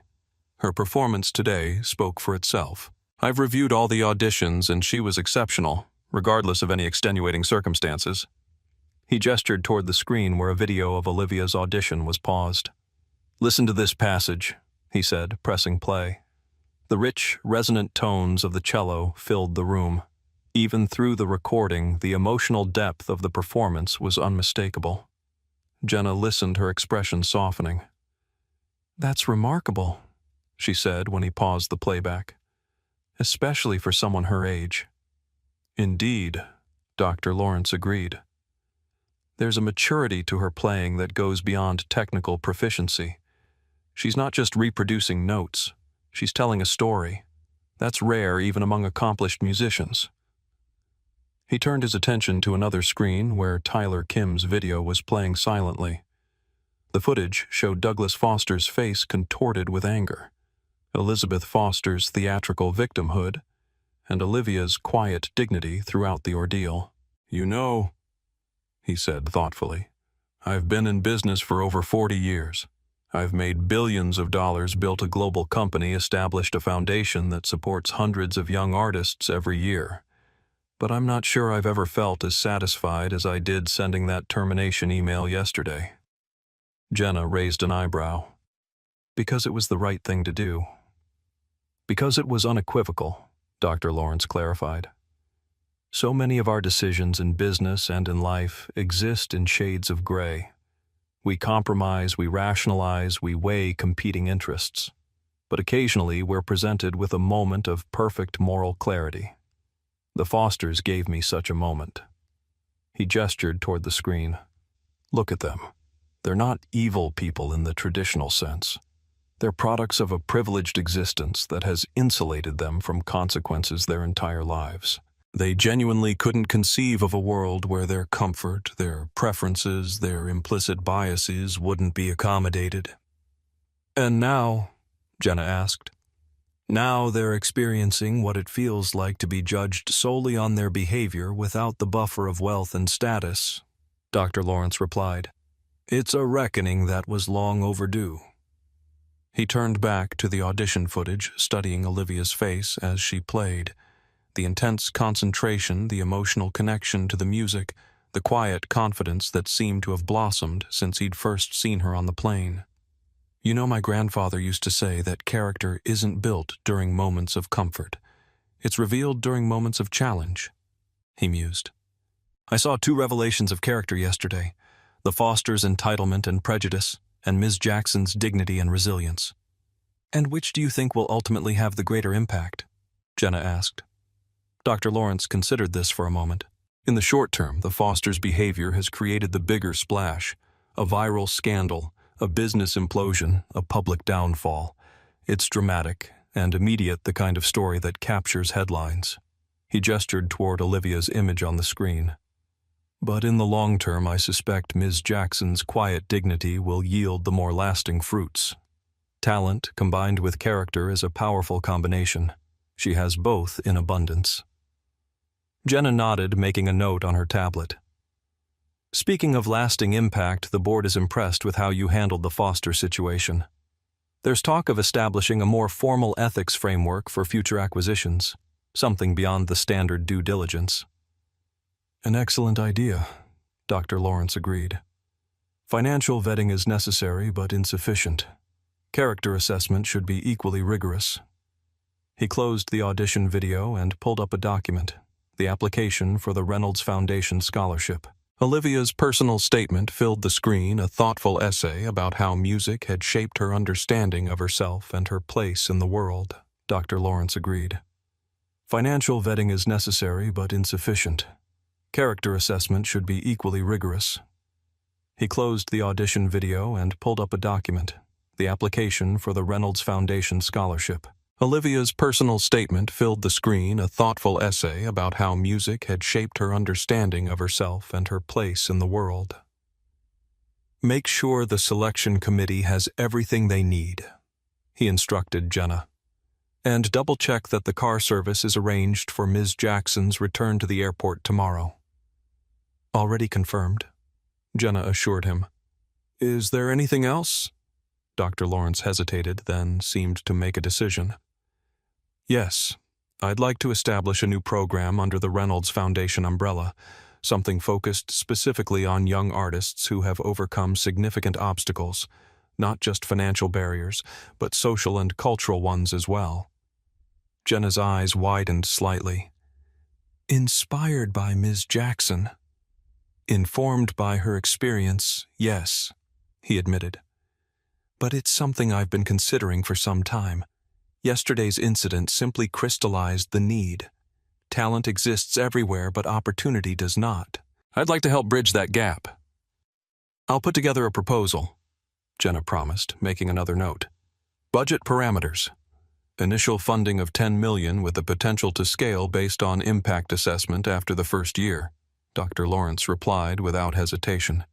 Jenna nodded, impressed but not surprised by his decisiveness. Consider it done. Will there be anything else tonight? No, thank you, Jenna. Get some rest. Tomorrow we'll be busy. After she left, Dr. Lawrence turned back to his screens, clicking through various news stories about the incident. The narrative had evolved over the past 24 hours, with multiple angles emerging: the racial component, the corporate fallout, the social media dynamics. But at the center of it all was still the simple human story. A young black woman subjected to prejudice and the unexpected consequences that followed. He thought about his own daughter Victoria, who was now in her 30s and running the technology division of Innovate Global. How would he have felt if someone had treated her the way the Fosters treated Olivia? The thought made his jaw clench involuntarily. Dad. A voice interrupted his thoughts, and he turned to see Victoria herself in the doorway, fresh off a late flight from London. She was still in her travel clothes, her carry-on suitcase beside her. Victoria, he said warmly, rising to embrace her. I thought you weren't back until next week. I caught an earlier flight when I heard about the Foster situation, she explained, hugging him tightly. I wanted to be here in case you needed moral support facing the board. Dr. Lawrence chuckled. The board is the least of my concerns. They're fully behind the decision. Of course they are, Victoria said, settling into a chair across from him. It was the right call, both ethically and business-wise. Though I admit I was surprised you were so decisive. Usually there's more deliberation even when you're convinced. Usually there are more shades of gray, he replied. This was black and white. Victoria studied her father's face. It's more than that. I can tell. What's really going on? Dr. Lawrence smiled slightly. His daughter had always been perceptive, able to read him better than anyone else. I was there, he admitted. On the plane, I witnessed the whole incident.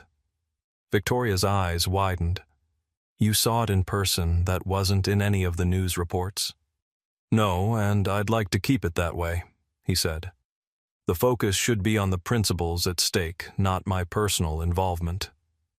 And the cellist? Victoria asked. The girl they were harassing? Olivia Jackson, Dr. Lawrence said, his voice softening. 16 years old, remarkable talent. She auditioned for Juilliard today, and for our scholarship program. She was extraordinary. Victoria studied her father's expression, a smile slowly spreading across her face. "You've found another protege, haven't you? Like that pianist from Detroit last year?" Dr. Lawrence shook his head but couldn't suppress a small smile. "I've found a young artist of exceptional promise, both musically and personally. The foundation exists to support such individuals." "Of course," Victoria said, not bothering to hide her amusement at her father's attempts at professional detachment. "Well, I'm glad something good came out of this ugly situation." "Several good things, actually," Dr. Lawrence corrected her. "We avoided a disastrous business partnership. We reinforced our company's commitment to ethical principles, and we're establishing a new foundation program for artists overcoming barriers." Victoria laughed. "Only you could turn a viral racial incident into a productive business decision and a new philanthropic initiative." Her father's expression turned serious. "Don't minimize what happened, Victoria. What that girl experienced was real and harmful. The fact that positive outcomes emerged doesn't erase the ugliness of the initial act." "You're right, I'm sorry," she said, sobering. "It's just, I'm proud of you, Dad. Not every CEO would have walked away from a billion-dollar deal on principle." Dr. Lawrence's phone buzzed with a text message. It was from Victoria. "Just saw the news about Foster Financial. Proud of you, Dad." He looked up confused to see his daughter grinning as she put her phone away. "Just wanted it on the record," she explained with a wink. The simple message brought a smile to his face. His daughter's approval meant more to him than any business deal ever could. She had always been his moral compass, challenging him to live up to the values he espoused. "Hungry?" he asked, closing his laptop. "I imagine airplane food hasn't improved since I last checked." "Starving," Victoria admitted. "And I want to hear more about this cellist while we eat." As they headed toward the kitchen, Dr. Lawrence felt a sense of completion. The day's decisions, though difficult, had been right. Foster Financial would recover, perhaps even emerge stronger under new leadership. Olivia Jackson would continue her musical journey, hopefully, with the support of his foundation. And he had done what he had always tried to teach Victoria to do: prioritize principles over profit, character over convenience. In the grand scheme of things, a billion-dollar deal was just money. Character, as he had told Olivia, was a choice. Today, he had chosen well. The morning after her audition, Olivia woke to a notification that her return flight had been delayed by 3 hours. After a momentary panic, she realized this meant she had unexpected free time in New York, a luxury she hadn't anticipated. On impulse, she decided to use it to visit the Lincoln Center to see the place where she hoped to be performing one day. The driver, who had been arranged by Dr. Lawrence, was happy to accommodate her request, even offering to store her luggage and cello safely in the car while she explored. "Take your time," he assured her. "I'll be right here when you're ready to go to the airport." Lincoln Center was magnificent in the morning light, its grand architecture and open plaza speaking to the revered place of arts in the cultural landscape. Olivia stood in the center, turning slowly to take it all in. The Metropolitan Opera House, the New York Philharmonic, and of course Juilliard. This was the epicenter of classical music in America, perhaps the world, and she allowed herself to imagine belonging here, walking these spaces as a student, a performer, an artist. She was so absorbed in her thoughts that she didn't notice the young woman approaching until she spoke. "Excuse me, are you Olivia Jackson?" Startled. Olivia turned to find a woman about 10 years her senior, dressed in business casual attire, a press badge hanging around her neck. "Yes," Olivia admitted cautiously. "I'm Rebecca Torres from the New York Times Arts section," the woman said with a warm smile. "I was hoping to speak with you about your Juilliard audition and, well, the circumstances that brought you here. Would you have a few minutes to talk?" Olivia hesitated. She hadn't expected to be recognized, especially not by a journalist. "I'm not sure if I should be giving interviews." "I completely understand," Rebecca assured her. "And if you're uncomfortable, please say so. But I'm not interested in sensationalizing what happened on that plane. I'm interested in you, a young artist at the beginning of what could be a remarkable journey. The viral incident is just the context, not the story." Something in the woman's sincere approach resonated with Olivia. "How did you find me?" she asked. Rebecca smiled. "Educated guess. Most visiting musicians make a pilgrimage to Lincoln Center. Plus, I saw your audition yesterday. I was covering the Reynolds Foundation selections." Olivia's eyes widened. "You were there?" "In the back row," Rebecca confirmed. "Your Bach was extraordinary." The genuine compliment helped ease Olivia's reservations. "I suppose I could talk for a few minutes, but I can't be late for my flight." "Of course," Rebecca agreed. "Why don't we sit over there?" She gestured to a bench in a quieter corner of the plaza. As they walked, Rebecca explained her angle. "I'm writing a piece about young classical musicians and the challenges they face, financial, cultural, personal. Your situation has an added dimension now, with this unexpected attention." Olivia nodded thoughtfully as they sat. "It's strange. 2 days ago I was just a girl with a cello and a dream. Now I'm a hashtag. How does that feel?" Rebecca asked, taking out a small recorder with Olivia's permission. "Surreal," Olivia admitted. "I didn't do anything special on that plane. I just existed. And somehow that became a statement." "But how you existed, with such dignity in the face of ugliness, that was remarkable," Rebecca observed. "Especially for someone your age." Olivia thought about this. "I've had practice," she said finally. "Being a black girl in classical music spaces, you learn to navigate other people's perceptions and prejudices. You learn when to speak up and when silence is more powerful. What happened on that plane was just a more extreme version of things I've experienced before." "Like what?" Rebecca asked gently. Olivia hesitated, then decided to share.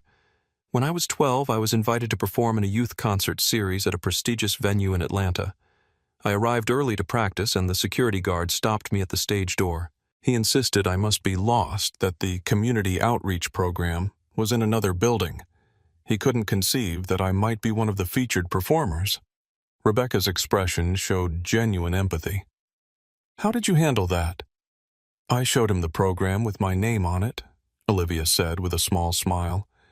"He let me in, but he never apologized, just muttered something about how I didn't look like a cellist." "And now you're at Juilliard auditioning for one of the most prestigious music programs in the world," Rebecca noted. "How did you get here, not just physically, but in your journey as a musician?" For the next 20 minutes, Olivia found herself opening up about her life. Her single mother working double shifts to pay for lessons, her first cello teacher at the community center who recognized her talent, the hours of practice before dawn and after homework, the sacrifices and the joys of pursuing her passion. "Music was always my sanctuary," she explained. "When I play, nothing else matters. Not what I'm wearing, not what anyone thinks of me, not where I come from. There's just the music, and it's pure." Rebecca nodded, clearly moved. "And what happens next after the audition, after the viral video? Where does Olivia Jackson go from here?" Olivia looked up at the Juilliard building gleaming in the morning sun. "Hopefully right there if I get accepted. But regardless, I keep playing. I keep working. One moment, good or bad, doesn't define your entire journey." As they concluded the interview, Rebecca thanked her sincerely. "You know, in my line of work, I meet a lot of people who are famous for all sorts of reasons. But rarely do I meet someone who handles unexpected attention with such maturity and perspective. Whatever happens with Juilliard, I have a feeling we'll be hearing a lot more from you in the future, Olivia Jackson." They exchanged contact information with Rebecca, promising to let Olivia review any quotes before publication. As they parted ways, Olivia felt a surprising sense of empowerment.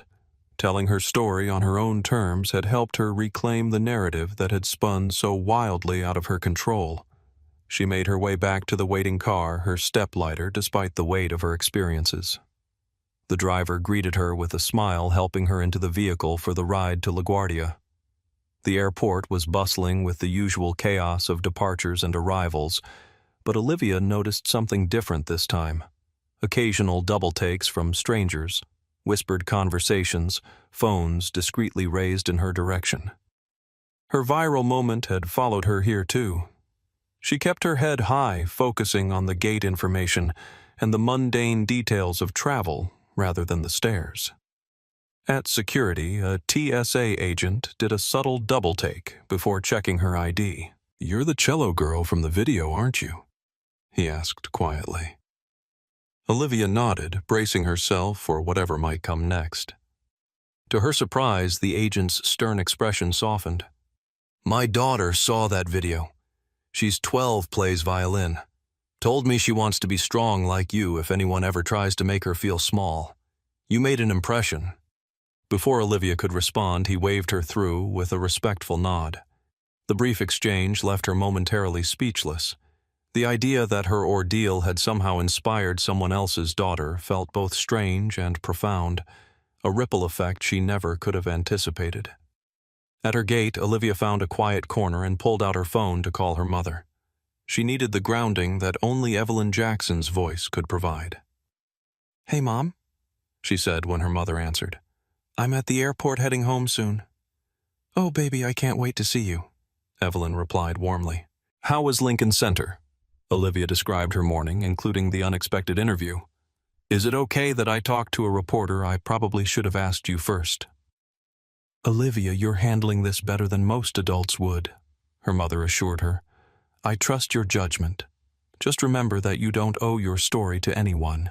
You get to decide what to share and what to keep private." "I know," Olivia said, grateful for her mother's unwavering support. "I think it helped, actually, talking about it on my terms." They chatted about her delayed flight and plans for the evening once she returned to Atlanta. As they were about to hang up, Evelyn's voice became more serious. "Olivia, there's something you should know before you get home," she said carefully. "There's been some attention here, too. A local news station called the house. A few reporters showed up at my workplace. Your school principal called to check if you needed any support when you return." Olivia felt a cold knot form in her stomach.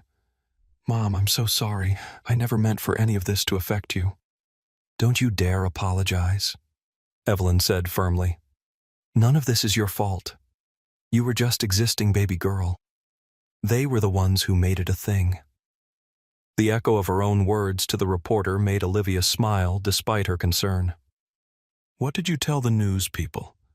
That my daughter is a brilliant musician focused on her education and her art, and that's the only story I'm interested in telling," Evelyn replied with a hint of fierce maternal pride.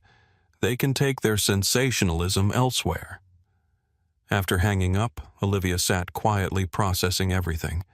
The incident on the plane had created concentric circles of impact, first affecting her directly, then Dr. Lawrence and the Fosters, now her mother, and potentially her school.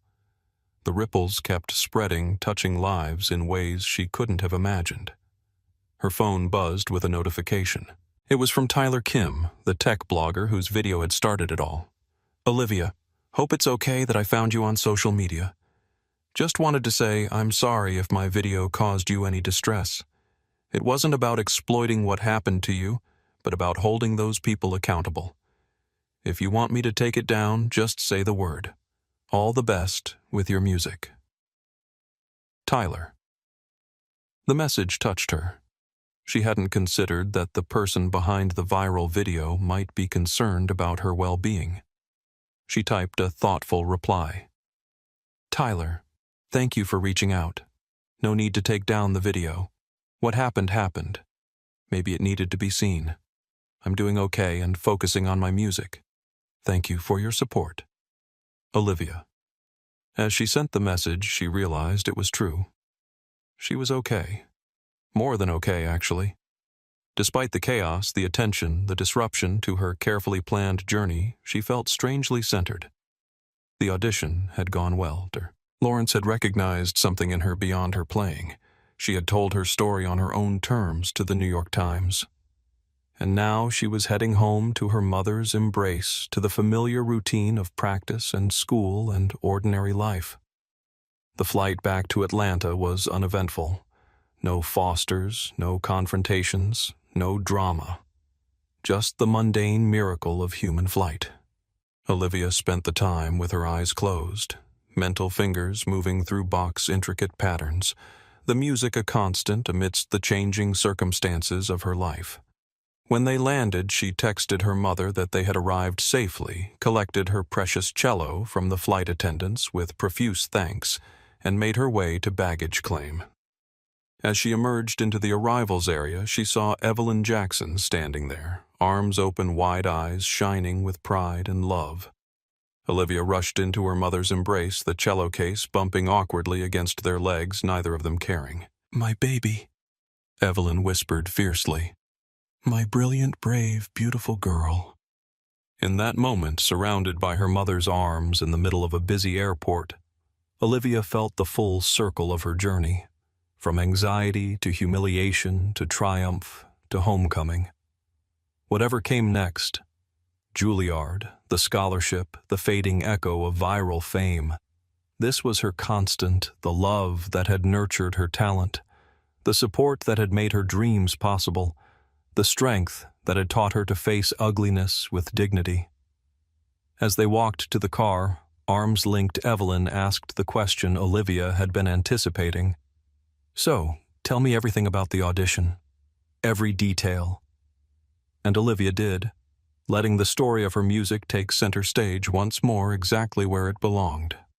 The week following the incident on Flight 782 marked the beginning of a profound transformation for Douglas and Elizabeth Foster. What had started as a public relations disaster had quickly evolved into something more personally challenging. A forced confrontation with their own values, beliefs, and behavior. By Monday morning, Douglas had been officially removed as CEO of Foster Financial through a unanimous board vote.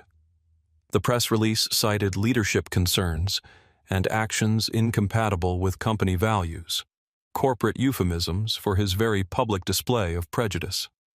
His severance package, once guaranteed to be worth millions, had been slashed to the bare minimum legally required under his contract with the board, citing moral turpitude clauses that had never before been invoked. Major clients began pulling their investments from Foster Financial, triggering a significant exodus that threatened the company's stability. The stock continued its downward slide, losing over 40% of its value in 3 trading days. Longtime business partners publicly distanced themselves, canceling deals and scrubbing their websites of any association with the Foster name. By Wednesday, the upscale private school where Elizabeth served as a trustee had not only accepted her voluntary resignation from the board, but had also sent a letter to parents reaffirming their commitment to diversity and inclusion, an implicit repudiation of the Fosters' behavior. The same day, their country club membership was suspended, pending review effectively barring them from the social hub where they had once held court. Thursday delivered perhaps the most personal blow yet, an email from the wedding planner for their son Michael's upcoming nuptials, regretfully informing them that the bride's family had requested they not attend the ceremony to avoid any additional media attention that might detract from the couple's special day. Their own son's wedding had become yet another space where they were no longer welcome. By Friday, Douglas and Elizabeth found themselves virtual prisoners in their Westchester mansion blinds, drawn against the occasional news van that still kept vigil at the end of their driveway. Their phones had gone silent, the flood of calls from former friends and associates having dwindled to nothing as the social ostracism solidified. Elizabeth sat in their cavernous living room, scrolling through social media on her tablet, a form of self-flagellation she couldn't seem to stop despite the pain it caused. Every post, every comment, every analysis of their behavior cut like a knife. "They're calling it Foster syndrome now," she said hollowly as Douglas entered the room looking haggard and years older than he had just a week before. It's become shorthand for entitled white privilege exposed. Douglas didn't respond. He poured himself a small glass of scotch from the crystal decanter on the sidebar. His first of the day, though, in days past he might already have had several. He had spent the morning on the phone with their financial advisors, getting a clearer picture of exactly how devastating the past week had been to their net worth. "The Carmichael Gala is tonight," Elizabeth continued, her voice distant. "We've attended every year for the past decade, co-chaired it twice. I had a new gown made specially." Douglas swirled his scotch, watching the amber liquid catch the light. "Call them and see if they'll refund the donation," he said without looking up. Elizabeth stared at him, hurt evident in her eyes. "Douglas, that's not the point. Don't you understand what's happening to us? We're being erased. Everything we built, every relationship, every position we held in the community, it's all gone." "Not everything." Douglas replied, his tone softer than she expected. "We still have each other. Our children, despite their current anger. Our health. Our home, for now at least." Elizabeth looked away, tears threatening. "For how long? How long before we lose everything?" "Maybe losing everything wouldn't be the worst outcome," Douglas said quietly. "Maybe we need to lose it all to find out what actually matters." Elizabeth looked at him with genuine surprise. This philosophical tone was entirely unlike the hard-charging businessman she had been married to for 30 years. "Who are you right now?" she asked, only half joking.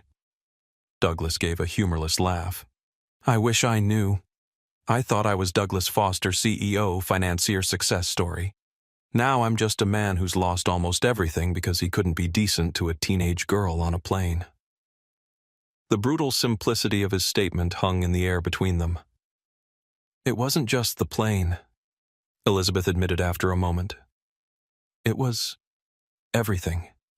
The way we've always been. The things we've always said behind closed doors." She set down her tablet, finally looking directly at him. "We're those people, aren't we? The ones everyone despises." Before Douglas could answer, his phone rang. A rare event these days. He glanced at it disinterestedly, then froze, his expression shifting to one of shock. "What is it?" Elizabeth asked, noting the change. "It's from Michael Lawrence," Douglas said, hardly believing it. "He wants to meet, tomorrow, at his office in the city." Elizabeth set down her tablet, suddenly alert. "Michael Lawrence? After everything? Why would he want to see you now?" "I don't know," Douglas admitted, rereading the brief message.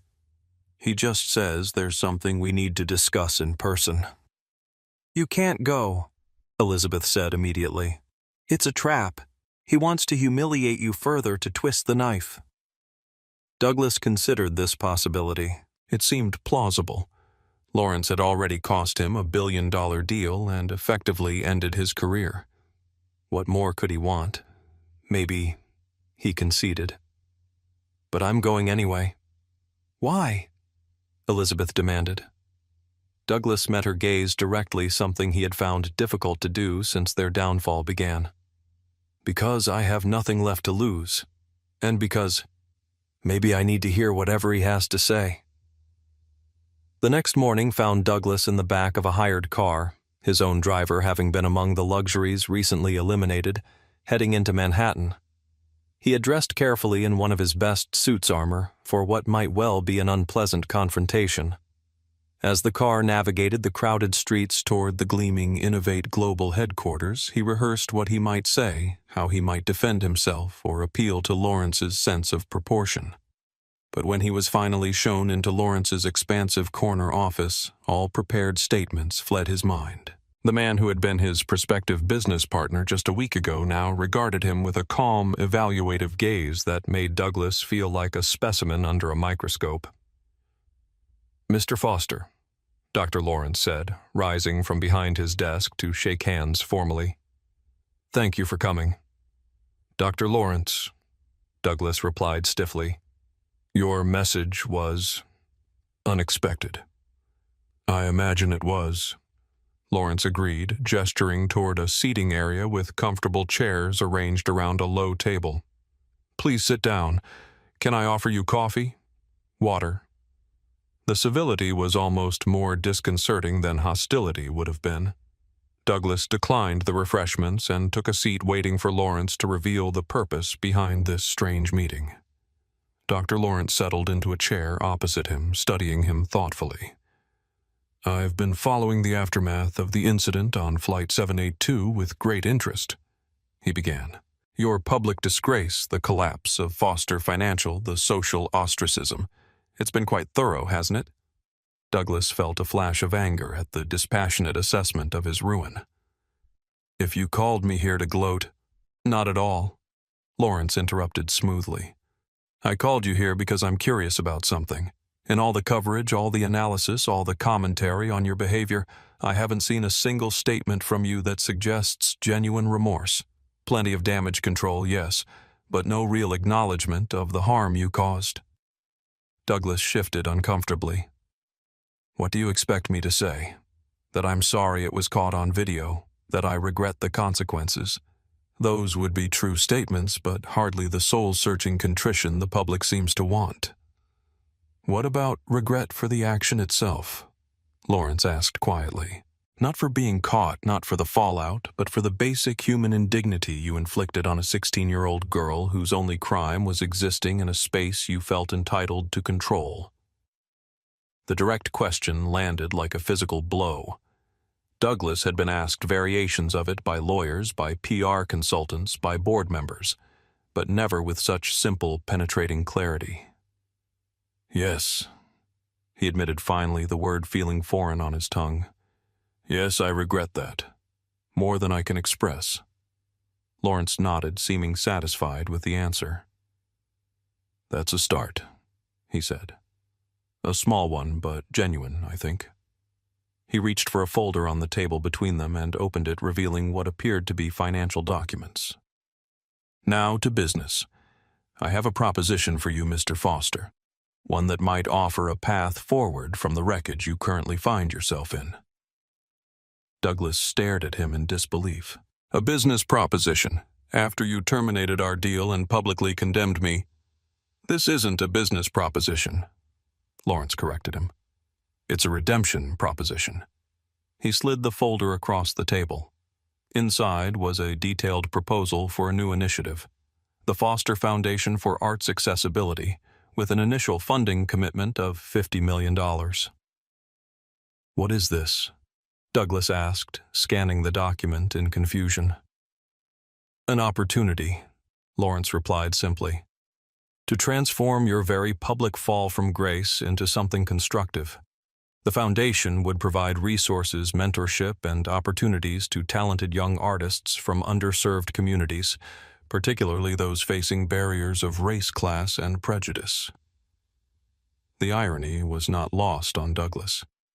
"You want me to fund a foundation named after me that would help people I showed contempt for? The public would see right through it." "Perhaps initially," Lawrence acknowledged. "But actions speak louder than words over time. And this wouldn't be a one-time donation for good publicity. This would be your new life's work, using your remaining resources and business acumen to create genuine opportunities for those you once dismissed." Douglas looked up from the proposal, studying Lawrence's face for signs of mockery or manipulation. He found none, just a steady, evaluative gaze. "Why?" he asked finally.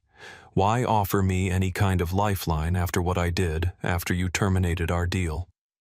"Because I believe in the possibility of genuine change," Lawrence said simply, "even for people who have failed as spectacularly as you have. The question is, do you?"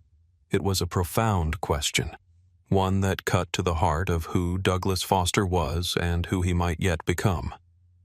The easy answer would be yes, of course, especially sitting across from a man offering him a potential path to redemption. But Lawrence deserved more than easy answers.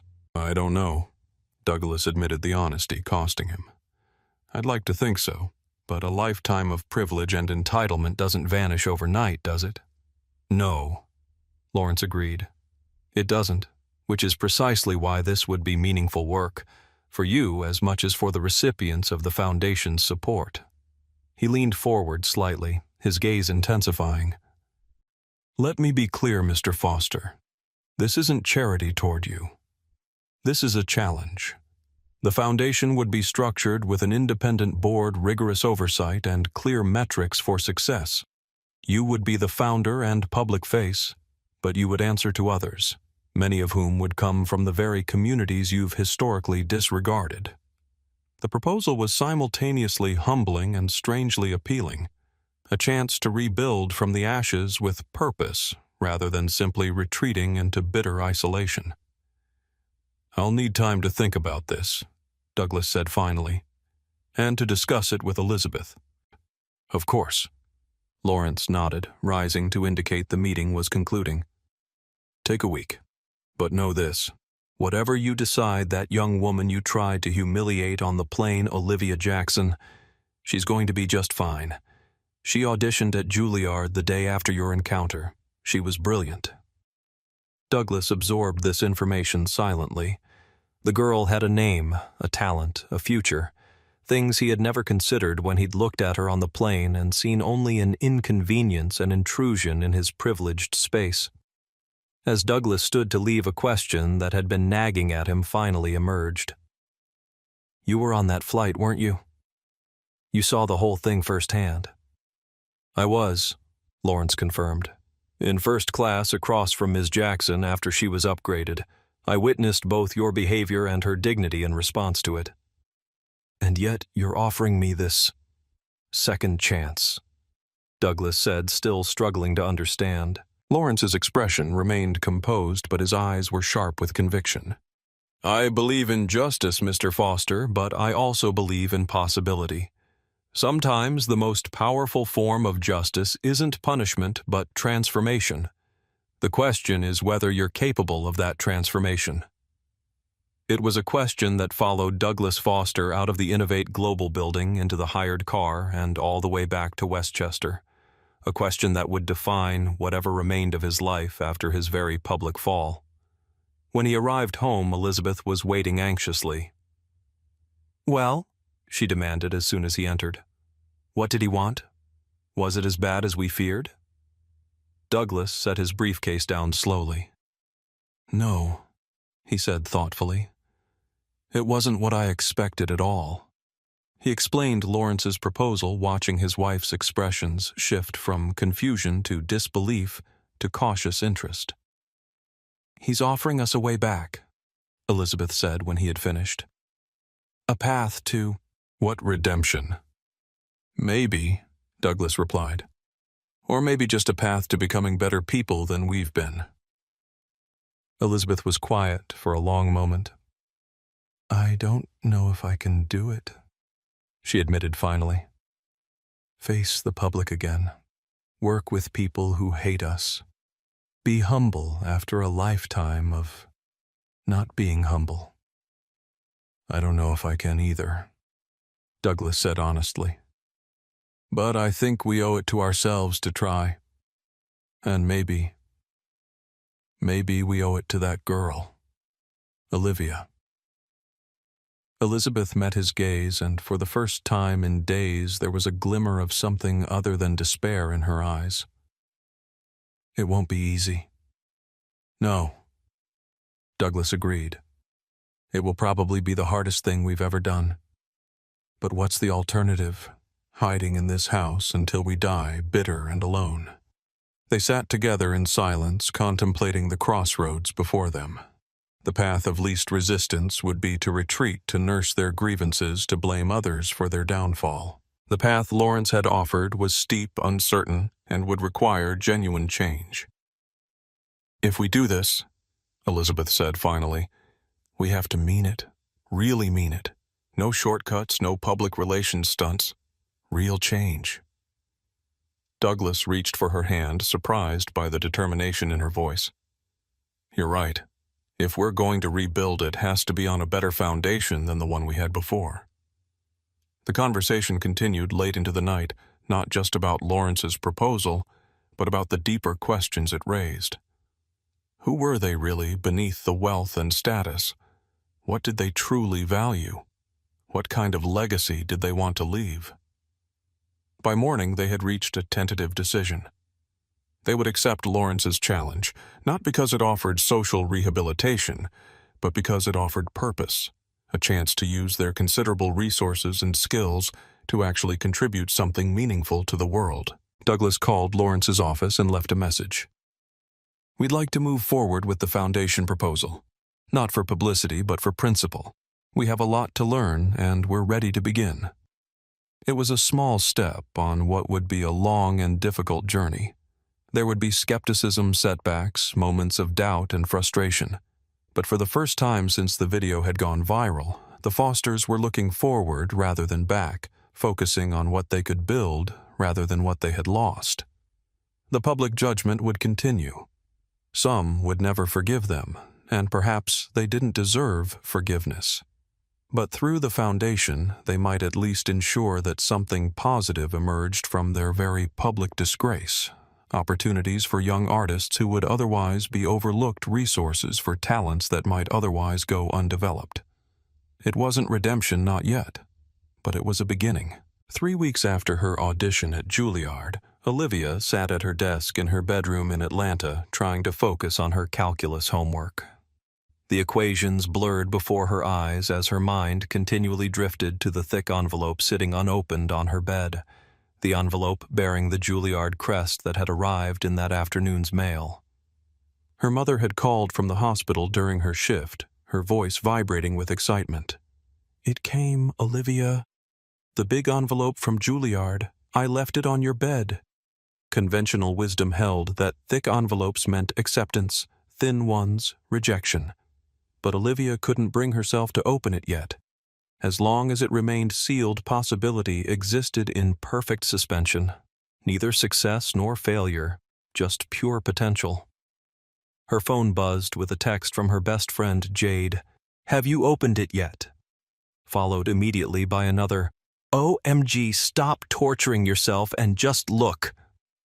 Olivia smiled despite her anxiety. Jade had been nearly as invested in this audition as she was having listened to Olivia practice the Bach suite countless times in preparation. "Mom's not home yet," she texted back. "Waiting for her." The truth was more complicated. Yes, she wanted to share the moment with her mother, but she also feared that the contents wouldn't live up to their hopes. The past 3 weeks had been a strange limbo, returning to her normal life at school while still dealing with the ripple effects of her viral moment. Most of her teachers and classmates had been supportive, but the attention had been uncomfortable. Some treated her like a celebrity, others with a new wariness, as if her brush with fame had somehow fundamentally changed who she was. She had given exactly one interview to the local newspaper, politely declined all others, and focused on what had always centered her, her music. Through it all, the uncertainty of Juilliard loomed. Had her audition truly been as strong as she felt? Would the Reynolds Foundation Scholarship Committee see in her what Dr. Lawrence seemed to? Or had the whole flight incident somehow colored their judgment for better or worse? She picked up her phone again and noticed a text from Dr. Lawrence that had come through while she was at school. "Today is a day for celebration. Trust your work and open the envelope. ML." Her heart began racing. How did he know today was the day? Did that mean what she thought it meant? Her mother's key turned in the lock of their apartment door, and Olivia heard her calling out, "I'm home. Have you opened it yet?" Evelyn Jackson appeared in the doorway of Olivia's bedroom, still in her nursing scrubs, her face tired but lit with anticipation. "Not yet," Olivia said, rising from her desk. "I was waiting for you." Her mother embraced her tightly. "Whatever it says, I am so proud of you," she whispered fiercely. They went to the envelope together, sitting side by side on Olivia's bed. The package felt heavy in her hands, substantial with possibility. Evelyn squeezed her daughter's hand encouragingly. "Remember what you always say before recitals?" Her mother prompted gently. "The work is already done," Olivia recited. This is just showing what I already know. Exactly. Now open it. With trembling fingers, Olivia broke the seal and carefully opened the envelope. Inside was a folder containing several documents. The first was a formal letter on Juilliard letterhead. Dear Ms. Jackson, it is with great pleasure that we offer you acceptance to the Juilliard School Pre-College Division for the upcoming academic year. Olivia's breath caught in her throat as she scanned the words. She handed the letter to her mother, who read it quickly, then let out a joyful cry. You did it! Evelyn exclaimed, pulling Olivia into a fierce embrace. You did it, baby girl. They clung to each other, laughing and crying at once. The culmination of years of sacrifice and dedication crystallized in this single moment of triumph. When they finally separated, Evelyn wiped her eyes and gestured to the other documents in the folder. What else does it say? Olivia pulled out the next paper, this one on Reynolds Foundation stationery. Her heart seemed to stop as she read the opening paragraph. The Reynolds Foundation is pleased to inform you that you have been selected as a recipient of the full Performing Arts Grant, covering all tuition room board and living expenses for your studies at the Juilliard School. Mom, she whispered, hardly daring to believe it. I got the scholarship. The full scholarship. Evelyn's hands flew to her mouth. The full... Oh my God, Olivia. The financial reality of Juilliard had always loomed like a shadow over Olivia's dream. Even with partial scholarships and financial aid, the cost would have strained their resources to the breaking point, potentially requiring crippling loans. The Reynolds Foundation grant removed that burden entirely, transforming an impossible dream into a tangible future. As Olivia continued reading the scholarship letter, she came to a handwritten note at the bottom. Olivia, the committee's decision was unanimous based solely on your exceptional musicality. This scholarship, however, reflects our confidence not just in your talent, but in your character and resilience. Your music has a story to tell, and we are honored to help you tell it. Welcome to Juilliard. Welcome to your future. Dr. Michael Lawrence. Tears fell freely now as Olivia passed the note to her mother. He remembered, she said softly. He kept his word. Evelyn read the note, her own eyes filling again. Of course he did, she said. He saw what I've always seen in you, something special that goes beyond just playing the notes.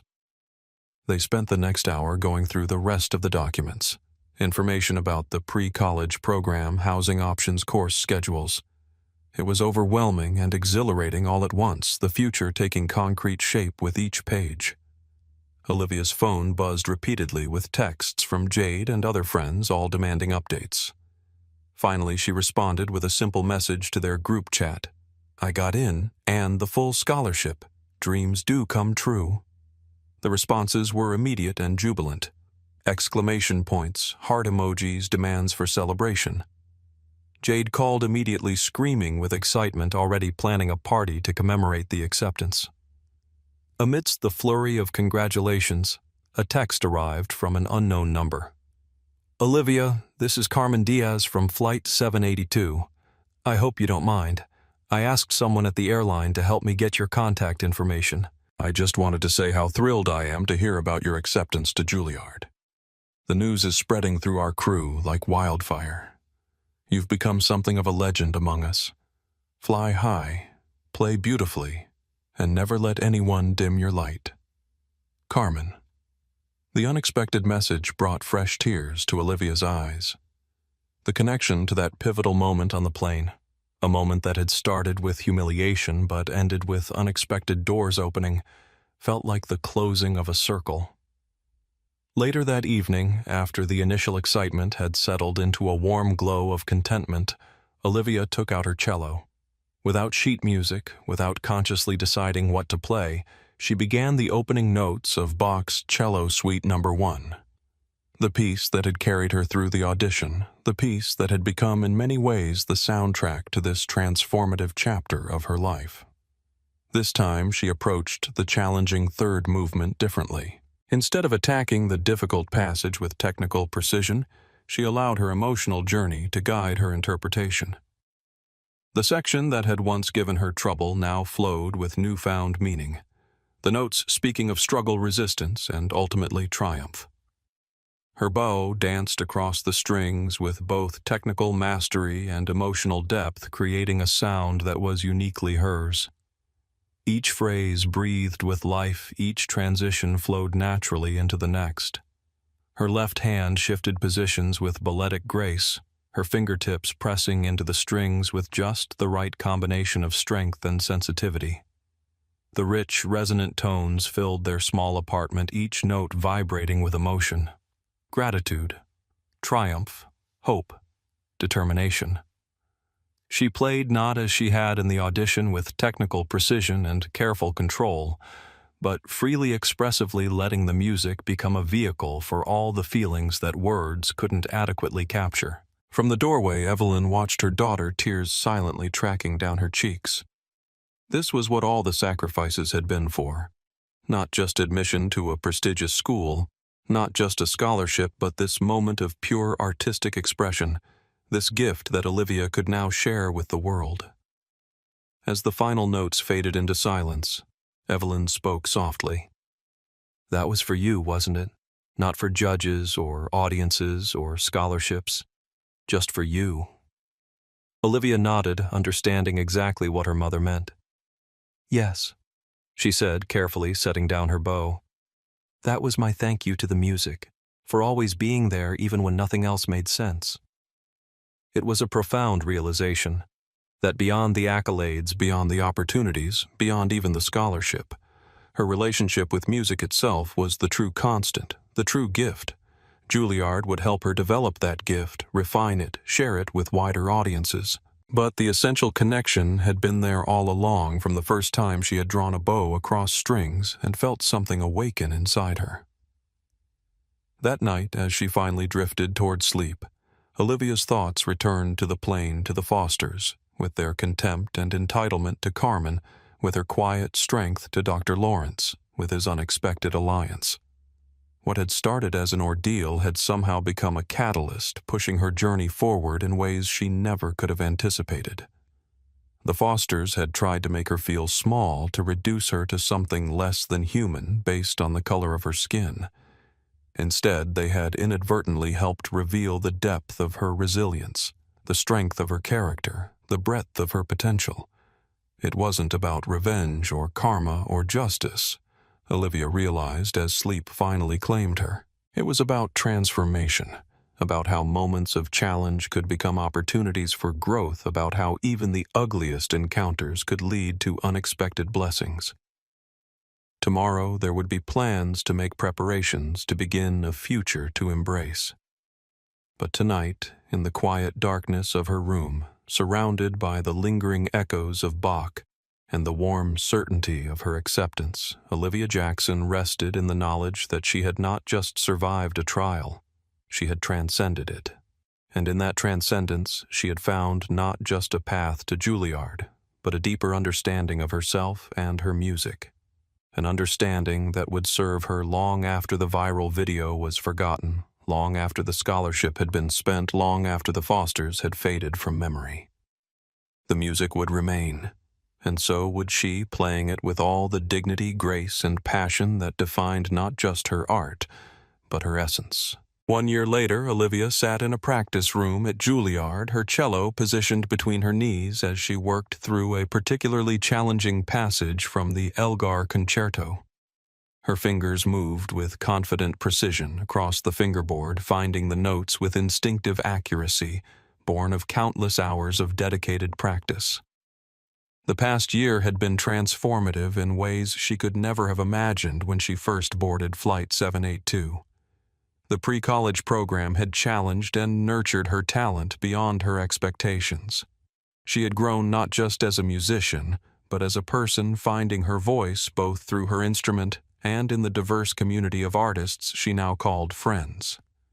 New York had become a second home, its frenetic energy and cultural richness a constant source of inspiration. The small apartment she shared with two other music students during term time was a far cry from the comfort of her Atlanta home, but it had its own charm. The late-night impromptu chamber music sessions, the passionate discussions about interpretation and technique, the shared struggles and triumphs of young artists finding their way. Her mother had visited whenever her nursing schedule allowed, marveling at the transformation in her daughter. Not just the refined technique and expanding repertoire, but the growing confidence, the emerging adult navigating a world that had once seemed impossibly distant. As Olivia paused to mark a fingering in her score, her phone buzzed with a notification. It was a reminder for tonight's Reynolds Foundation Scholars Showcase, her first formal performance since joining the program. She would be playing the first movement of the Elgar Concerto accompanied by piano. The thought sent a flutter of nervous excitement through her chest. She knew her mother would be there in the audience, having flown in specially for the event. Mr. Collins, her first teacher, would also be attending, his presence a powerful reminder of her journey's beginnings. And of course, Dr. Lawrence would be there, not just as the Foundation's director, but as the mentor who had helped make all of this possible. A knock at the practice room door interrupted her thoughts. It was Zoe, one of her roommates, a brilliant violinist from Chicago. "You've been in here for 3 hours straight," Zoe said with a mixture of admiration and concern. "You need to rest before tonight." Olivia smiled, stretching her fingers. "Just one more run-through." "Your Elgar is already incredible," Zoe insisted. "What you need now is to rest your hands and clear your mind. Come get lunch with us." Recognizing the wisdom in her friend's advice, Olivia carefully packed up her cello. As they walked through the Juilliard hallways together, she found herself reflecting on how much had changed in a single year. The viral video that had launched her into unexpected notoriety had gradually faded from public consciousness, replaced by newer outrages and sensations. Occasionally someone would make the connection, "Aren't you the cello girl from that plane video?" But those moments had become increasingly rare. What remained was the music, which had always been the point. Over lunch with Zoe and their other roommate Miguel, conversation flowed freely about that evening's showcase summer plans and the latest faculty gossip. These normal everyday interactions had become precious to Olivia, a reminder that she was more than the cello girl from the video, more than a symbol or a hashtag. Here she was, simply Olivia, a dedicated musician among peers who respected her for her talent and character. "Did you hear about the Foster Foundation's new initiative?" Miguel asked between bites of his sandwich. "They're funding a music education program in underserved schools across the country. My cousin's school in the Bronx just got 10 new cellos because of them." Olivia nodded, having followed the foundation's development with cautious interest over the past year. "I've heard they're doing good work," she said simply. What she didn't share was that she had received a letter from Douglas Foster 6 months earlier. Not a public gesture, not a photo opportunity, but a private handwritten apology that had seemed genuinely remorseful. She hadn't responded not out of spite, but because she wasn't sure what to say. The apology had been acknowledged internally, but reconciliation wasn't something she felt obligated to offer. After lunch, Olivia returned to her dorm to rest before the evening's performance.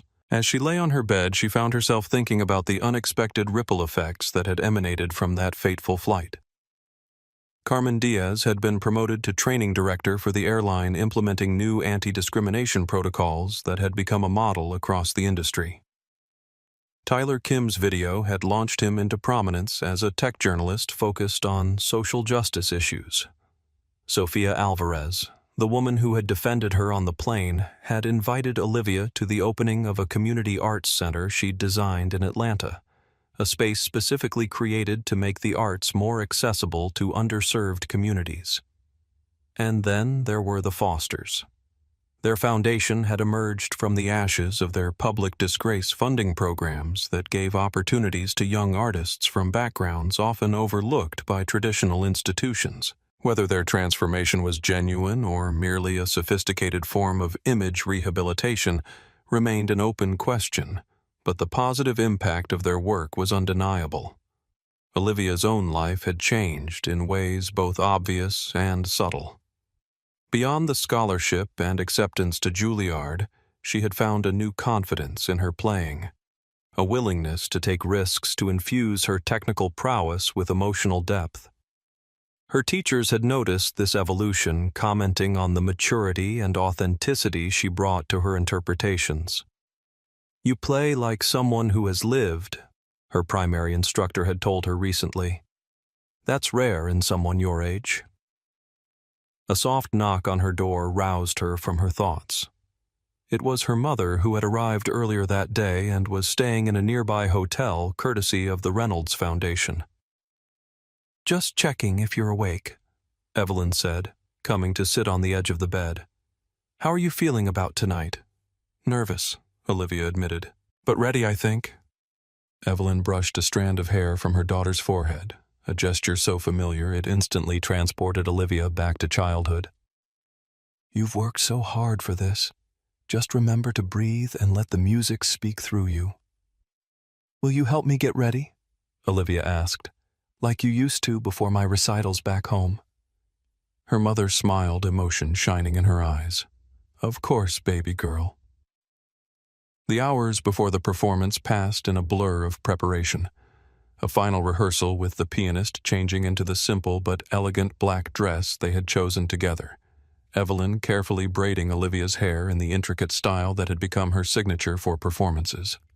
As Olivia waited backstage cello at her side, she could hear the murmur of the audience gathering in the recital hall. Her fellow scholarship recipients moved around her, each absorbed in their own pre-performance rituals.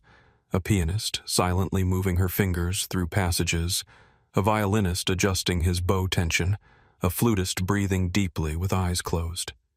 She peeked through the curtain, scanning the filled seats. She peeked through the curtain, scanning the filled seats. There was her mother in the front row, elegant in a new dress she had saved for months to buy. Beside her sat Mr. Collins, who had aged visibly since she'd last seen him, but whose eyes still held the same keen intelligence. A few rows back she spotted Dr. Lawrence, his expression attentive and expectant. And then, to her surprise, in a seat near the back, she saw Douglas Foster. He was alone, dressed conservatively, his demeanor subdued, a far cry from the arrogant man who had demanded she be moved on that plane a year ago. Their eyes met briefly across the distance. He gave a small, respectful nod, which she acknowledged with a slight inclination of her head, before stepping back from the curtain. His presence unsettled her briefly, but then she realized this was right somehow. The circle was completing itself. The journey that had begun with humiliation was culminating in triumph with witnesses from every chapter present. "Ms. Jackson, you're on in 5 minutes," the stage manager informed her quietly. Olivia nodded, taking her cello from its stand. She moved to a quiet corner to center herself, closing her eyes and running through her mental preparation ritual. She recalled her mother's words from a year ago, "You rise to challenges," and she had risen higher than either of them could have imagined. When her name was announced, she walked onto the stage with measured steps, acknowledging the applause with a graceful bow before taking her seat and positioning her cello. The lights felt warm on her face as she looked out over the audience. In the front row, her mother's eyes already shone with tears of pride. Mr. Collins nodded encouragingly, his hands folded in his lap. Dr. Lawrence watched with quiet attention, his expression one of respectful anticipation. Olivia nodded to her accompanist, took a deep breath, and began to play. The opening notes of the Elgar filled the hall, mournful, resonant, aching with emotion. Her bow moved across the strings with confidence and sensitivity, each phrase building on the last to create a narrative of longing loss and, ultimately, transcendence. As she played, Olivia felt herself entering that rare state where technique and emotion merged perfectly, where the years of practice, the countless hours of repetition, the technical challenges all dissolved into pure expression. The cello became not just an instrument, but an extension of her voice, speaking truths that words could never adequately convey. The audience faded from her awareness. There was only the music flowing through her like a current connecting her to something larger than herself. In this moment, she understood what her teachers had meant when they spoke of music as a universal language, a way of communicating across boundaries of time, culture, and experience. When the final note resonated through the hall, there was a moment of perfect silence, that magical pause between performance and response when the music seemed to hang in the air, still alive, still speaking. Then came the applause, warm and enthusiastic, washing over her like a wave. Olivia rose, bowing deeply to acknowledge the audience's appreciation. As she straightened, her eyes met her mother's. Evelyn was on her feet, tears streaming down her face, hands clapping with fierce pride. Beside her, Mr. Collins nodded, his expression conveying what words could not, the satisfaction of seeing potential fully realized, and Dr. Lawrence, typically reserved, was applauding with genuine enthusiasm, a smile of approval lighting his distinguished features. Backstage, after the showcase concluded, Olivia was surrounded by well-wishers, fellow students, faculty foundation representatives. But it was the embrace of her mother that meant the most, the familiar scent of her perfume bringing a rush of nostalgia for home, even amidst the excitement of this new chapter. "You were magnificent," Evelyn whispered fiercely. "Absolutely magnificent." Mr. Collins shook her hand with formal dignity, then surprised her by pulling her into a quick, awkward hug. "You've surpassed all my expectations," he said, his voice gruff with emotion. "And I had very high expectations indeed." Dr. Lawrence approached last after the others had moved on to the reception. "Ms. Jackson," he said with formal courtesy that didn't quite mask the warmth underneath, "your Elgar was exceptional. You've grown tremendously this year." "Thank you, Dr. Lawrence," Olivia replied, "for everything. Not just tonight, but for the opportunity, the guidance, the belief in me." He nodded, acknowledging the deeper meaning behind her words. "I have something to share with you." He said, his tone shifting to something more serious. "Something I thought you should know." Olivia tilted her head, curious. "Douglas Foster asked if he could attend tonight. I told him it was a public performance, but I wanted you to be aware of his presence." "I saw him," Olivia said quietly. "In the back row. And how did you feel about that?" Olivia considered the question carefully. "I'm not sure," she admitted. "Part of me is still angry about what happened, but another part recognizes that his foundation is doing good work. It's complicated." "Life often is," Dr. Lawrence said, with a small smile. "You're under no obligation to engage with him, but he did ask if he could speak with you briefly after the performance. I told him it would be entirely your decision." Olivia was silent for a moment, weighing the option. I think I'd be willing to speak with him, briefly." Dr. Lawrence nodded. "He's in the small reception room down the hall. I'll have someone escort you when you're ready, if you decide to go." After he left, Olivia stood alone in the wings, considering her options. She didn't owe Douglas Foster anything. Certainly not forgiveness, definitely not absolution. Yet something in her was curious about what he might say about who he might have become in the years since their lives had intersected so dramatically. She made her decision. After checking with her mother, who offered to accompany her but respected her wish to go alone. Olivia followed an usher to the small reception room. Douglas Foster stood as she entered, his posture tentative rather than imposing. "Ms. Jackson," he said formally, "thank you for agreeing to see me. Your performance was extraordinary." "Thank you," she replied, her tone neutral. "I won't take much of your time," he continued. "I just wanted to tell you in person what I tried to express in my letter. I am deeply, profoundly sorry for how I treated you that day on the plane. There's no excuse, no justification." Olivia studied him, noting the absence of the arrogance that had defined him a year ago. "Why are you here tonight, Mr. Foster, really?" "To witness," he said after a moment's thought, To see the remarkable young woman I once tried to diminish now shining in her fullness.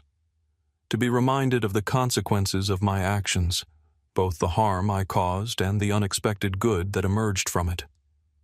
He gestured toward a folder on the side table. Our foundation is funding a new music education initiative in Atlanta's public schools. The program will provide instruments instruction and performance opportunities to students who might otherwise never have access to musical training. We'd like to name it after your first teacher, Mr. Collins, with your permission. Olivia was taken aback by the request. Why ask me it's his name? Because it matters to me that you understand this isn't about publicity or image rehabilitation. It's about creating genuine opportunities for young musicians who face barriers that people like me have too often reinforced. There was a sincerity in his voice that Olivia hadn't expected. The Douglas Foster standing before her seemed humbled in a way that went beyond public contrition. I think Mr. Collins would be honored, she said finally. His program at the community center is what gave me my start when my mother couldn't afford private lessons. Foster nodded. Thank you. And thank you for your time tonight. I won't intrude on your celebration any further. As he turned to leave, Olivia found herself speaking. Mr. Foster. He paused, looking back at her. I don't know if I'll ever fully forgive what happened that day, she said honestly. But I do believe in the possibility of change, and I'm glad something positive has come from it all. It wasn't forgiveness exactly, but it was acknowledgement of his efforts, of the complexity of redemption, of the unexpected ways that their paths had crossed and would continue to influence each other, however indirectly. That's more than I deserve, he replied quietly. Good luck with your studies, Ms. Jackson. Though from what I heard tonight, you hardly need luck. You have something far more valuable, genuine talent and the character to match it. After he left, Olivia rejoined her mother and friends at the main reception. As she moved through the crowd, accepting congratulations and engaging in conversation, she felt a strange sense of completion. The circle that had begun with humiliation on that plane had transformed into something else entirely, not just personal triumph, but a broader ripple effect that continued to expand outward. Later that night, back in her dorm room, Olivia sat by the window looking out at the New York skyline. Her cello rested beside her, a silent companion on this remarkable journey. She thought about Flight 782, about the Fosters with their contempt and entitlement, about Carmen, who had stood up for what was right about Dr. Lawrence, who had recognized something in her beyond her playing. She thought about her mother's sacrifices, Mr. Collins's early faith in her talent, the countless hours of practice that had led to tonight's performance. And she thought about the strange, unexpected ways that life unfolded, how moments of challenge could become catalysts for growth, how even the ugliest encounters could lead to transformation. As she drifted toward sleep, Olivia felt a sense of peace wash over her. Tomorrow would bring new challenges, new music to master, new heights to reach. But tonight, in this moment, she was exactly where she was meant to be. Her journey continuing to unfold, her voice growing stronger with each passing day, her music speaking truths that transcended all barriers. 3 years later, Olivia Jackson stood in the wings of Carnegie Hall, listening to the swell of the orchestra as they prepared for her entrance. At 19, she had been selected as the featured soloist for the Young Artists Showcase, a remarkable honor that placed her among the most promising musicians of her generation. Her mother sat in the front row alongside Mr. Collins, who had recovered from a health scare the previous year and insisted on being present for this milestone. Dr. Lawrence and his wife occupied seats nearby, their continued mentorship having proved invaluable as Olivia navigated the transition from pre-college studies to full-time enrollment at Juilliard. In the 3 years since her first Reynolds Foundation performance, Olivia had flourished. Her technique had matured, her interpretations deepening with each passing year. Critics had begun to take notice, with one prominent reviewer describing her as a cellist of uncommon emotional depth and technical brilliance, whose playing speaks with an authenticity rarely heard in performers twice her age. The Foster Foundation for Arts Accessibility had indeed established the Collins Initiative in Atlanta, now providing music education to over 500 students in underserved schools. Elizabeth Foster had found unexpected purpose in coordinating the program, working closely with community leaders to ensure it truly served the needs of the students rather than imposing outside values. Douglas Foster had stepped back from public life, focusing on the foundation's work rather than his own rehabilitation. Their daughter Megan had gradually reconciled with her parents, witnessing their genuine efforts to change and contribute meaningfully to causes they had once overlooked. Carmen Diaz had implemented comprehensive anti-bias training across her airline, creating a culture shift that had reduced passenger complaints and improved employee satisfaction. She and Olivia still exchanged occasional messages, their unlikely friendship a reminder of how a single principled stand could change lives. As the conductor gave Olivia her cue, she stepped onto the Carnegie Hall stage, the weight of her cello comfortable in her hand, the applause washing over her like a wave. This moment, playing on one of the world's most prestigious stages, had once seemed an impossible dream. Now it was reality, not because of viral fame or a dramatic encounter, but because of her talent, her dedication, and the character she had built through years of perseverance. When she placed bow to string for the opening notes of the Dvorak cello concerto, Olivia played not just with technical precision, but with the full emotional range of her experiences. The struggles and triumphs, the setbacks and breakthroughs that had shaped her journey. The music flowed through her with transcendent power, reaching every corner of the hall, touching hearts, lifting spirits, bridging differences. In that moment on that stage, she was exactly where she belonged, not because of a viral video or a chance encounter, but because of every choice, every hour of practice, every obstacle overcome that had shaped her into the artist she had become. The music flowed through her with transcendent power, reaching every corner of the hall, touching hearts, lifting spirits, bridging differences. This was her true voice, and it was magnificent. If you've been inspired by Olivia's journey from discrimination to triumph, please take a moment to like this video and share it with others who might find strength in her story. Every person deserves to be treated with dignity, and every talent deserves the chance to flourish. Subscribe to our channel for more uplifting true stories that showcase the power of resilience, kindness, and justice in action.